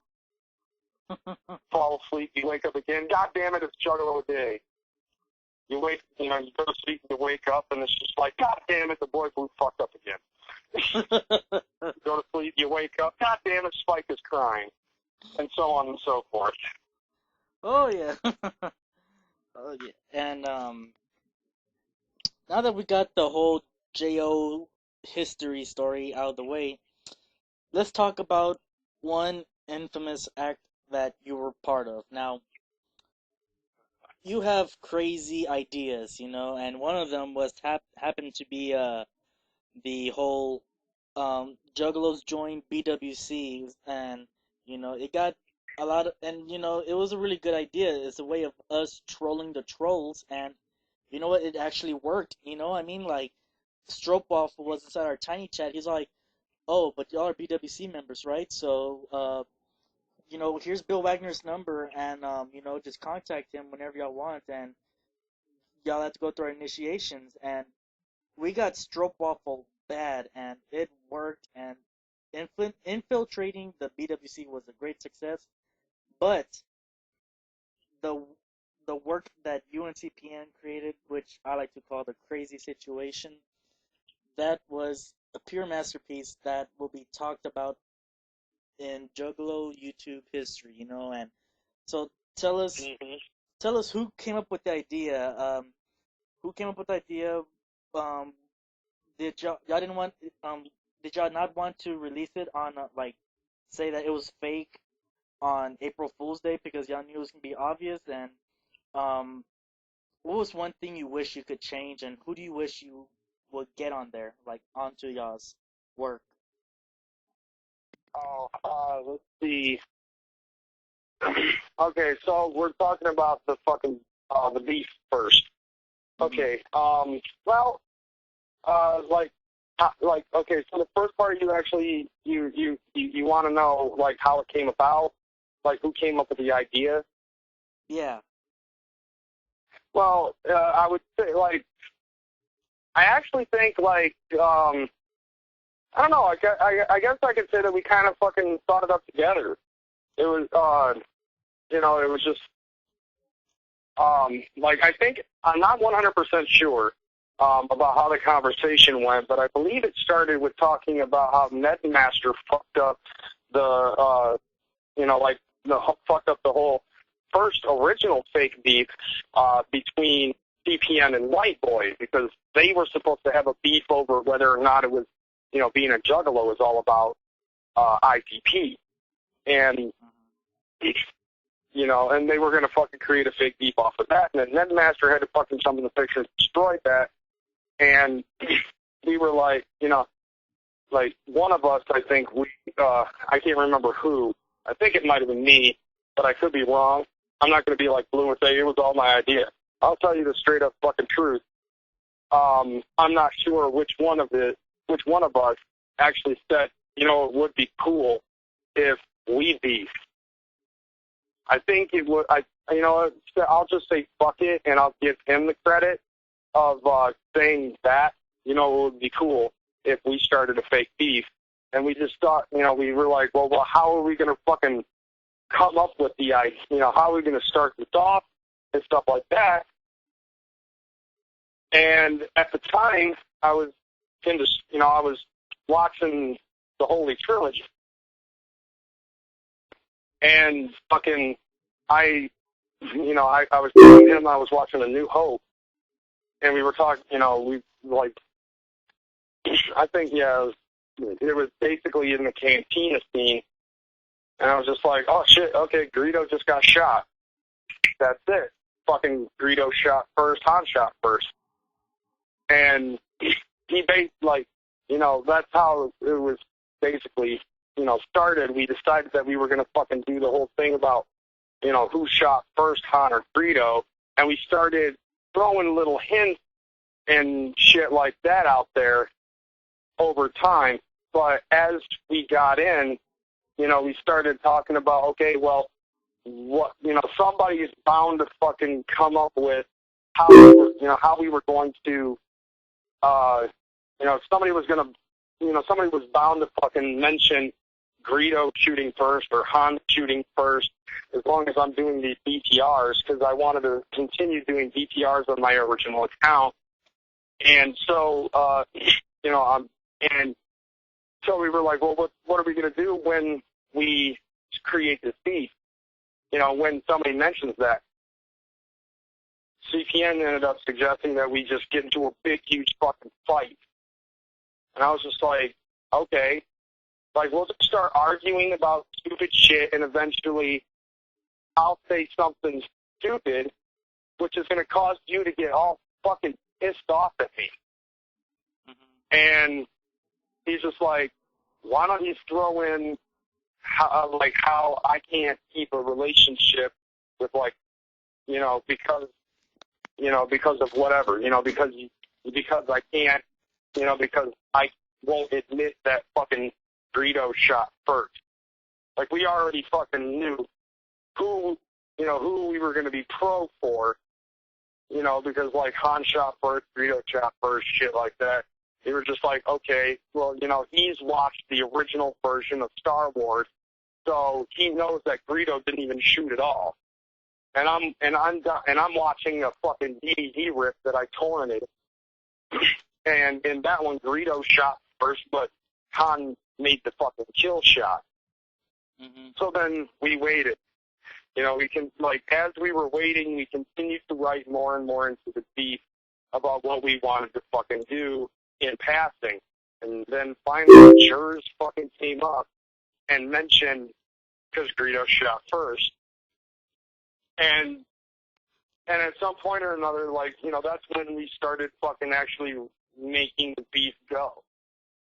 And fucking Jay the Juggalo is co-hosting my show at the time that this was going on. And fucking, he's trying to get it past us. He's trying to stop things before it happens. I'm like, fuck no, this is important. Trying to make it as if this is more important than fucking Jesus coming back and shit like that. So, I fucking, we just started doing that shit. And, no, I'm sorry, Jay wasn't fucking hosting the shit. It was Raya that was hosting the shit. Jay was on the show, and then Gers fucking said that shit. And then fucking, Raya decided to abuse the power of being the switchboard holder, and he fucking stopped the show after I refused to apologize to him for what I said about how he couldn't fucking keep a relationship with Amanda and with Turbo because of this shit. So he fucking just stopped the show. So everybody was like, what the fuck just happened? What the fuck? I can see you, motherfucker. You are smiling in your sleep. I'm my fucking roommate, Vinny. And fucking, so then after every show, we would fucking call each other. And most of the time, we ended up making a lot of last-minute changes for what we wanted to do for the next BTR show. And I don't remember exactly how long we were going to wait. Yeah, we wanted to do this on BTR long enough to fucking get people to start talking about it on YouTube, which didn't take very fucking long. It was within that night, Jers fucking said something. And then White Boy ended up fucking putting something on YouTube, which, yeah, like, that was like the only thing that White Boy fucking really did, was he made that video where it showed CPN and fucking drag talking about raping Spazzer's daughter or some shit like that. You know, so like the whole thing was we fed on everybody saying what the fuck, and we already knew that we wanted him to be the bad guy and we wanted me to be the good guy, or you know, in some people's cases, a whiny little bitch. But you know, like a good guy, no matter how you look at it, a hero, you know, a hero or a good guy or a face is going to be somebody that everybody's going to be backing with, even if it's some retard like the gothic chick, you know, to have the good guy's back. You know, and I only say that because she's the only one that actually sent me a private message, a private video for me only to fucking watch, and I was just like, fuck this shit, I'm giving this to Raya. Well, I gave him my fucking YouTube account and password. I trust him wholeheartedly. I know that he's not some fucking infiltrator from the Bill Wagner crew. Otherwise, my shit would have disappeared a long time ago. And you know, so like there were a lot of last minute changes in the beef. You know, and then there were some things that we wanted to fucking throw in, like we had explained to everybody on the first ever Crazy Child episode. You know, there were some things that we wanted to fucking throw in. But we tried to make everything believable as possible. And I believe one of the other parts in your question was about who we brought in and who we would have wanted to bring in. Well, we knew exactly who we didn't want to fucking bring in. For one, we didn't want to bring in Blue because of the whole J.O. thing. And then, you know, after it was all said, you know, we didn't want to make it so it was like after it was all said and done, Blue would fucking try to take full credit of the whole thing, even though when he did really nothing at all. You know, just like J.O. And, you know, we didn't want to bring Spike in because we knew that if we did bring him in, more than likely he'd try to fucking snitch because he's a pussy and he doesn't like our kind of humor. You know?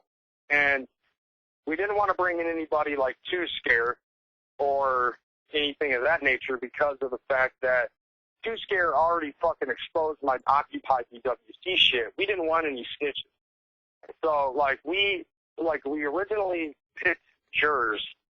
Like, there were still some motherfuckers that were in the know that we didn't mention in our videos. Like, Jay the Juggalo, he knew, and the only reason why he knew was because he was hosting my shows alongside, you know, with, like, CPN or whoever else that I could find. And, you know, like White Boy. And White Boy was already down on it because of the fact that, you know, he was down with doing the original beef in the first place. You know, but we needed people that were actually going to be fucking, believable and be able to fucking help create the storylines and verify everything that everybody was believing, you know, would start believing to be bullshit. You know, and the first person that we got was fucking Jers.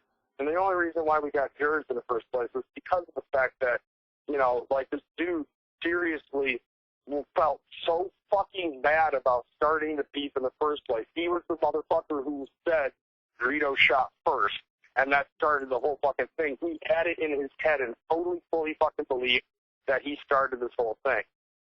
Like he was the last fucking peg that made the bridge crumble. And it, you know, and that wasn't the case. We already knew.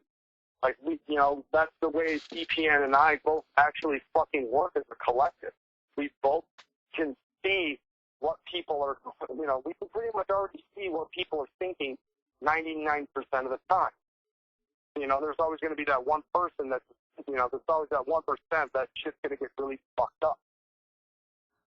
You know, and we knew that somebody was going to fucking start the shit, but we didn't think that it was going to be, like, to a point where they still feel so fucking depressed because they made the greatest tag team of the Juggalo YouTube community, quote unquote, fucking crumble and break apart and hate each other and start saying shit that, you know, would be later regretted or whatever. You know, so we let him know just to appease him. You know, and we told him that we can't have anybody else, he can't recruit anybody into the fold without our consent first. And he swore on his mother's grave that he wouldn't fucking do that. And a couple of days later, I call him, and he's just like, I got some shit to tell you, dude. I told fucking this Juggalo. I'm like, what, motherfucker? Hold on a second. And I fucking three-way CPN it. And I was just like, yeah, motherfucker, tell Raya what you just told me. He was like, I'm so sorry, dude, but I accidentally told Heather about it. We both bitched at him, and we were just like, dude, you swore on your mother's fucking grave, on your grandmother's fucking grave, that you would not tell anybody. He's just like, I couldn't help it, blah, blah, blah. I have a hard on for Heather, blah, or something to that effect. And I was just like, all right, but you can't, you know what, you're banned from fucking telling anybody. In a sense, that's pretty much what I said. So then after that, I called Heather, and I told her about, what had happened. We told, both me and CPN told Heather that we ripped fucking CPN, CPN and I ripped Jers a new ass over this shit. And Raya was the one who ended up saying, you're not going to fucking tell Spike, are you? She's like, no. I was just like, good, thank God, because I know what's going to happen when he finds out that this is all fake. He's going to get on YouTube and start crying. Oh, wow. And this was before he got on YouTube and started crying. Wow. So, I was just like, yeah, dude, fucking make it so it's believable for him, because it'll be that much funnier when they're done. And, and in all honesty, we were just like, we told Heather a ton of times, she was all for it. I will say this, she was all for it. And, we kept on telling her, if you think that this is going to cause a problem with you and Spike, for you holding this from Spike, then, you can tell us, you can stop at any fucking time. We gave her that fucking clearance wave to be able to stop doing this shit and forget all about it and not have to do anything, and we would be fucking good. And she kept that up. She wanted to fucking make the video for CPN. She wanted to fucking go on my VCR and start shit with Amanda. She wanted to do that shit. She was actually the one who came up with the idea of her starting shit with Amanda over that shit. Like fucking you're dating a raper and all this other stuff. I'm dating a real man and all this crap that she fucking did. And there were some other people that we decided to fucking add in, because of other certain reasons. Like we added Big Irish Juggalo, and that was basically towards the end because we had a feeling that he figured it out. But he wasn't fucking telling anybody. He was just rolling with the punches. So I fucking called him up with CPN on three-way, and I was just like, dude, I got something I got to tell you. Promise you can't tell anybody else about this. He's just like, it's all a work. And CPN just goes, motherfucker, how did you know? Wow. He's just like, dude, you couldn't have made it any more obvious. I study psychology, son of bitches. So, so he was just like, and it was Patrick's idea, actually, to fucking come up with the video where he verifies that CPN is in jail. Because, it was actually nearing, April Fool's at this point. Oh, and I told Raya, I was just like, dude, April Fool's is coming up. I think that's when we should fucking drop it. We should just drop it and announce it to everybody. And at first he actually said okay, until people started saying 4112, 4112, like Jack Callahan and all of them other motherfuckers for saying, 412012. So I called him up, I was just like, dude, fucking people already fucking know. And he's just like, well, then let's not drop it on on April Fool's. We'll wait a couple of weeks. I was just like, okay, I see what you're saying. because when, because everybody is expecting it to drop on April Fool's, and when it doesn't, that's going to fucking make people think that it actually is legit. He's like, exactly.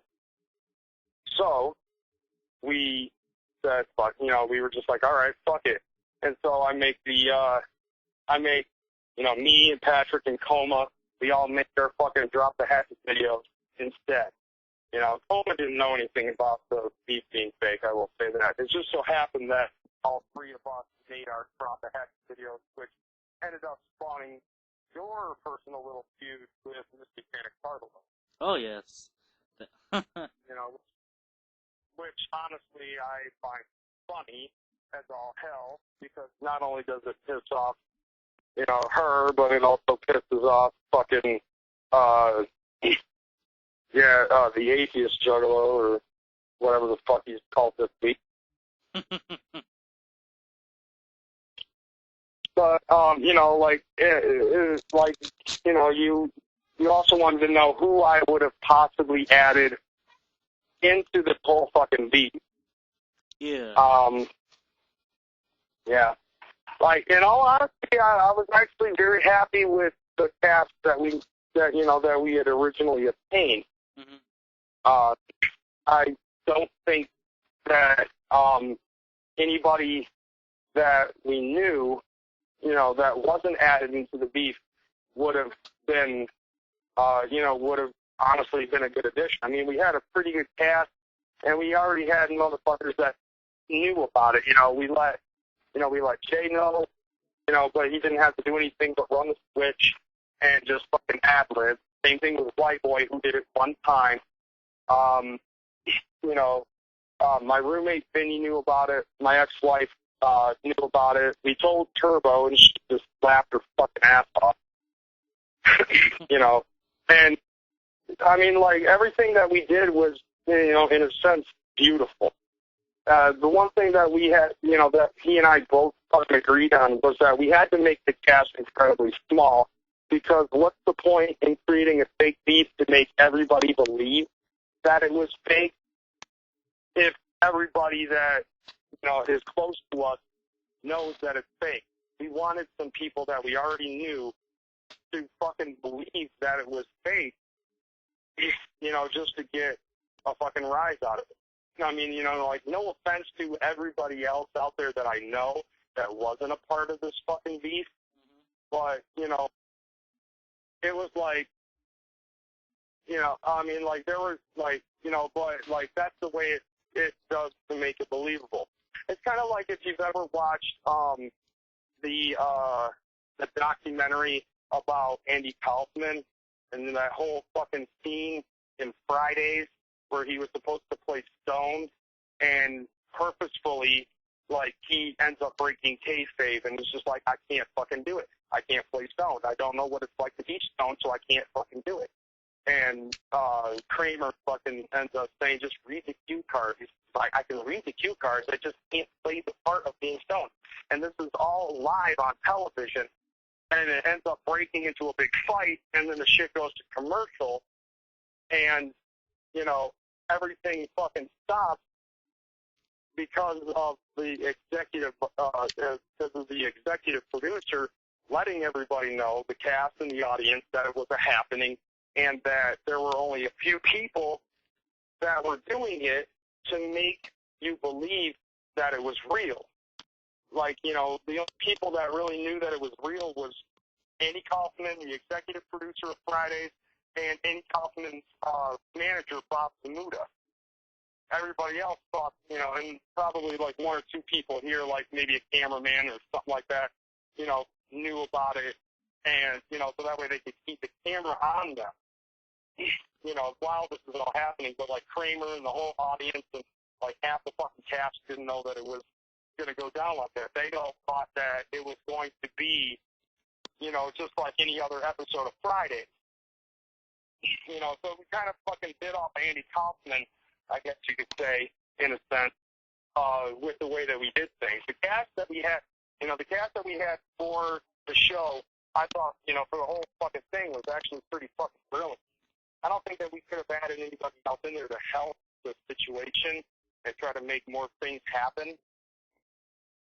You know, I still say that what we did was beautiful.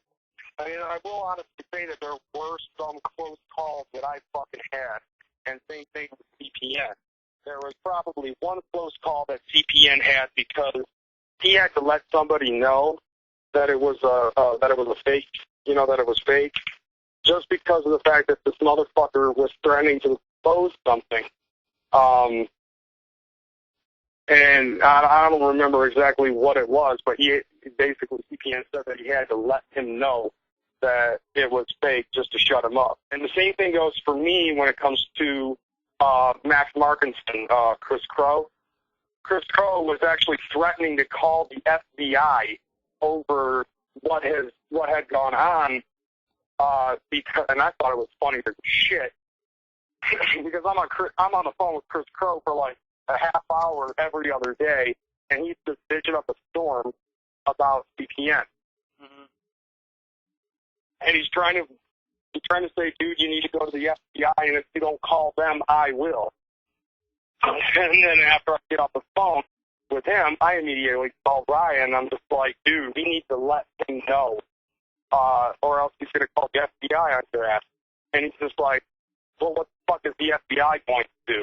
All I just have to do is I have to tell them or the police or anybody else that fucking shows up at my front door that it's all just a fucking YouTube work, and there's nothing that they can do about it. Okay, good point.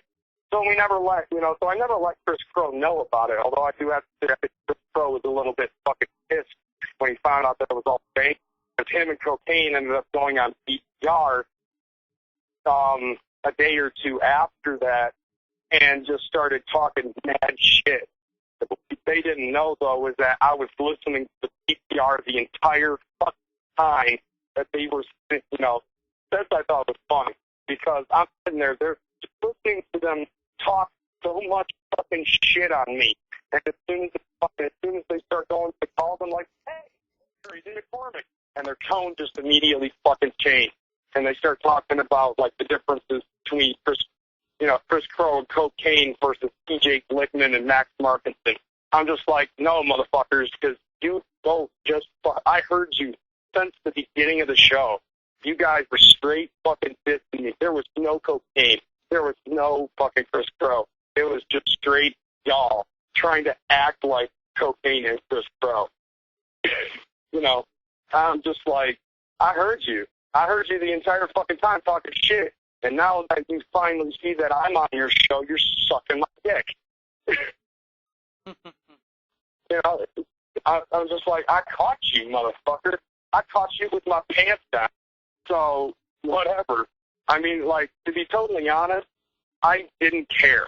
Because I knew that this was, I already knew that it was to be expected. I just wanted to see how bad their fucking tone was going to change as soon as they found out that it was me listening to their show about me and CPN this entire fucking time. I thought it was funny. Damn. But yeah, I wouldn't change the fucking cast at all. Like, there's nobody else that I would want to change, and there's nobody else that I would want to fucking add. Damn. So, two other questions. One, I'm gonna ask this first. So ever since y'all's little work fooled a lot of people, it's like any real beef y'all have with someone, people are gonna automatically think that it's a work. How do you feel about that? There's gonna be something like that happening. Like right now, this whole thing with Amanda and CPN and fucking the boy Blue, I've seen that there's some people already that are trying to say that they can't tell a difference between whether or not it's real or a work. And in all honesty, I honestly feel great about that, because that basically, for two reasons. One, it still keeps the beef fresh in their head. That proves how fucking absolutely epic something like that had happened on YouTube. Mm-hmm. I don't give a fuck. In all honesty, I'll be honest with you. I don't give a fuck what Beastmaster said when it concerned him saying, I kind of figured that it was real the whole time. You know, and the only main reason why I say I don't give a fuck about him saying that is because fucking Swag said it too. And, you know, like, we all know that Swag was fucking into totally believing it. I remember reading comments of that motherfucker just saying, oh my God, this is just pure epic gold because of all of this shit. You know, like, he's laughing at me because my wife left me and I lost my job and I'm losing my fucking house and all of this other shit. You know, I knew that was going to fucking happen. And as far as I'm concerned, like, people still trying to see whether, you know, it's kind of like wrestling. You know, in pro wrestling, they try to do whatever they can to try to make a situation as real as possible to make you believe that shit. Like in ECW. Remember back in the day in ECW with that feud between Tommy Dreamer and fucking, you know, and fucking Sandman, where Sandman got hit and, you know, got a cigarette flicked in one eye, and he got fucking pained in the neck, so he was blind. Or he was, like, blind, you know, he was supposedly blind for, like, 6 months. And then, it, you know, like, it scarred over, like, supposedly his eyes got scarred over, and fucking, you know, he was going to retire because of it. But, you know, behind the scenes and shit like that, like, most wrestlers would just feel, you know, like, they'd be seen in public. People would be like, well, what's going on? And, you know, like, Stone Cold would just be like, we're doing this thing with blah, blah, blah, blah, blah. You know, that's why I'm here. You know, that's why I'm shopping for milk, because of the fact that I'm supposed to be laid out with a neck injury when in reality I'm doing a movie down the street or something to that effect. You know, like, fucking, you know, Sandman fucking stayed home for that 6 months. He never answered the door. He wouldn't fucking do shit. You know, he acted like he had that fucking cigarette burn and that pain in the eye for 6 fucking months. You know? And you know, just basically because if somebody came at the fucking door and recognized Sandman, because Sandman lived in Philly. You know, and where's ECW residing in? Philly. And fucking, you know, like, some, you know, like, say fucking Hat got the postman or something like that, and fucking he ding-dong on the door, you know, on the doorbell, and then fucking Sandman opens it up, and the Hat guy's just like, holy shit, you can see. You know, that would make it believable, you know, and that's something that we had to fucking do as well, because after shows were done, or when the video was made on YouTube or something like that, I get a call from somebody like Chris Pro, and I had to continue playing the part where I was supposed to be downtrodden and depressed. Do you have any idea how fucking retarded it would be for me to be like, hey, girl, how's it going? What's going on with you and CPN? Oh, it's just a work. You know, that wouldn't fucking work out, because then somebody would just snitch out and boom, beef would be over, just as bad as it was with fucking Occupy PWC. Yep. I kind of forgot the question at this point. Damn. Now, for the final question, let me just say this. This was a great interview. Actually, it's a long interview, but you know what? All this shit was just pure interesting, pure entertaining. You stayed mellow, and then you actually showed some passion towards talking about Blue. You told us what the fuck was up on the JO history of you, and you explained the crazy situation from beginning to end, and you actually had made history along with being on YouTube, you know. And for this final question I'm going to ask you, is there anything you would like to say towards the people who are listening in this interview?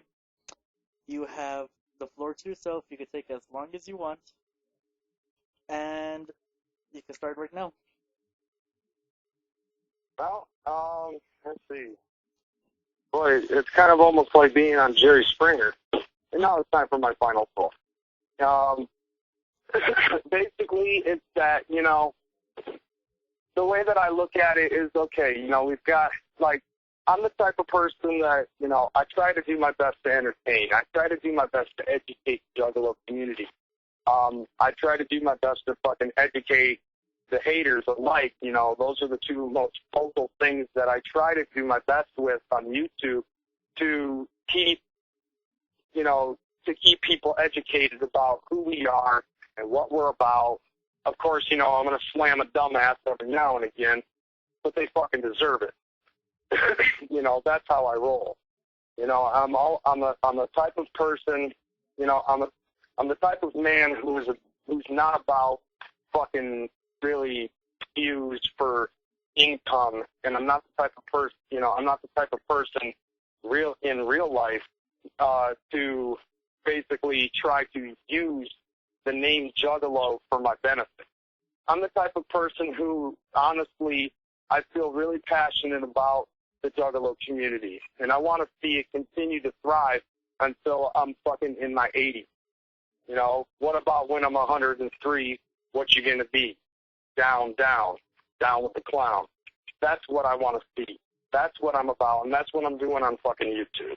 As far as I'm concerned, the only problem that I have with that is that when you have a motherfucker like Boy Blue and you have all of these fucking haters out there spreading the negative word about us without even fully understanding what's going on, that hurts my soul as a Juggalo. And I try to do my best, and I try to do my hardest to keep y'all entertained, to keep y'all educated. I try to keep y'all to, you know, respect myself as well as each other. Not just because of the fact that we're Juggalos, but because of the fact that we have, you know, just to have that mutual respect and understanding for each other. We're not all alike. We're not all different either, which I know makes very little sense. But I hope that, you know, everybody out there really knows what I mean by that. When it concerns, you know, my channel, I'm not about views. I'm not about really fucking subscribers. I'm basically, all I'm asking for is respect for the Juggalo community, not for just myself, but, you know, you respect me, I'll respect you. And as long as we keep that respect, we're fucking good. The minute you lose my respect, you might as well just fucking unsubscribe to my ass. But the thing that I really want the most is, you know, out of this whole thing with YouTube are two things. I want you to, one, listen to me, because I've been in this fucking, you know, this Juggalo shit for almost 18 fucking years. I know a lot. I've done all of my fucking research, and I continue to research things every now and again. I want y'all to listen to somebody that actually knows what the fuck they're talking about when it concerns Juggalo shit. And you see it in my videos. I know everybody out there does. You know, and the second thing that I just want you to do is respect me as a person, you know, respect me as pretty much your elder. I'm not demanding the respect, I'm asking for it. And as far as I'm concerned, I've proven my respect and my fucking downness, I guess for a lack of a better term, time and time and time again. That's all I really want out of everybody. And, you know, you know, like, I understand that, you know, there's some people that are going to fucking be pushing, I guess, you know, a blockade in that path. You know, it's not very hard to go around it and just fuck the bullshit. If you want to know what, you know, like the way that I look at it, if you really want to know what it's like to be a fucking true, real, down-ass fucking ninja, me and my friends. Me and whatever's left of the fucking clique on YouTube. Because we are the ones that are trying to help educate y'all. Y'all are the ones, y'all newbies are the ones that are going to take that fucking torch from us. But you can't get that torch until you truly understand what it's like from beginning to fucking end. You are obtaining knowledge right now through the fucking dark carnival fucking chronology, mythology, whatever the fuck you want to call it. You know, you're learning a little bit here and there. You're learning about from when you started, but we are the motherfuckers that paved the way for you. That's pretty much one of the things that I want everybody to respect us, OGs, on. Not just me, but all of us. Me, CPN, Big Irish, you know, Turbo, Blue, fuck him, man. He only starts, like, dude started when it concerns, you know, like, the dude fucking started when Shangri-La fucking popped out. Hell, I think it was a year after Shangri-La popped out. He's a calm juggalo. You know, he don't know what it's like through all the fucking hardship and shit like, you know, that we went through when Psychopathic was still underground and trying to go through all that fucking Hollywood Island Def Jam bullshit. You know, we do. We know what it's like when fucking ICP first started doing shit on Howard Stern. They first started doing shit on fucking MTV. Only when they were in jail, they would be fucking showing up on there. We know what it's like. We know, you know, we were fucking juggalos for juggalos. And we were fucking family before family became family. We were family before Juggalo Family fucking came out. You know, then it really hurts as far as I'm concerned. It really fucking hurts me as well as the rest of my fucking kind, those first deckers, as everybody fucking calls. When you motherfuckers go out there uneducated and you do stupid shit and you say stupid shit. You know, it's just like you really fucking fan yourself out there. It's because of people that do actions like that that really divides us as a community. And it makes us OGs just look at you like dumb motherfuckers. You know, it's kind of like when a parent raises kids. We don't want our kids to fucking grow up like or how we did. You know, I don't want my fucking kids to grow up dysfunctional. Just like how I don't want the Juggalo community to like the newbies to grow up fucking dysfunctional. You know, just remember that I'm here not just to entertain y'all, but to educate y'all into what is and is not a fucking Juggalo. And, you know, I don't mean to toot. And like I said before, I really don't mean to toot my own horn. But, you know, me, even my fucking roommate, Vinny, the angry black guy, as everybody knows him, Vendetta Black, Child's Play Ninja, Big Irish, even fucking people like Suspect 187 and fucking Low, Killicoma, I would believe probably even Test Dummy, Elliot 419, Turbo Girl, Bindi. We all know what it's, you know, like Bindi actually is a newer one, but, you know, she has that OG mentality. We all know what it's like, and we're all here to fucking educate y'all. Don't fucking just take something that you hear and fucking go out on a whim, because that makes you no better than the fucking haters. The same thing with this whole fucking Blue CPN situation, as far as I'm concerned. You know, like all of Blue's fucking subscribers only hear one side of the story and they fucking go with it. You're no better than the fucking trolls, or the fucking Juggalo haters out there, who just take a little piece of something and without hearing both sides of this fucking story and educating yourself, and you just go out there and you look fucking stupid and retarded. You know, educate yourself, and the best way to do that is through the OG. Because, like I said before, we are the ones who are going to be passing the torch to you. If you want to fucking continue to make this shit, this Juggalo community shit, continue to the year 3000. And that's, honestly, I'd love to see that. I know not in this life, but maybe in the next one. Yep, true words from a wise man. Beautifully well said. And, you know, that this has been one of the best closings I've ever heard from anybody that I've interviewed with.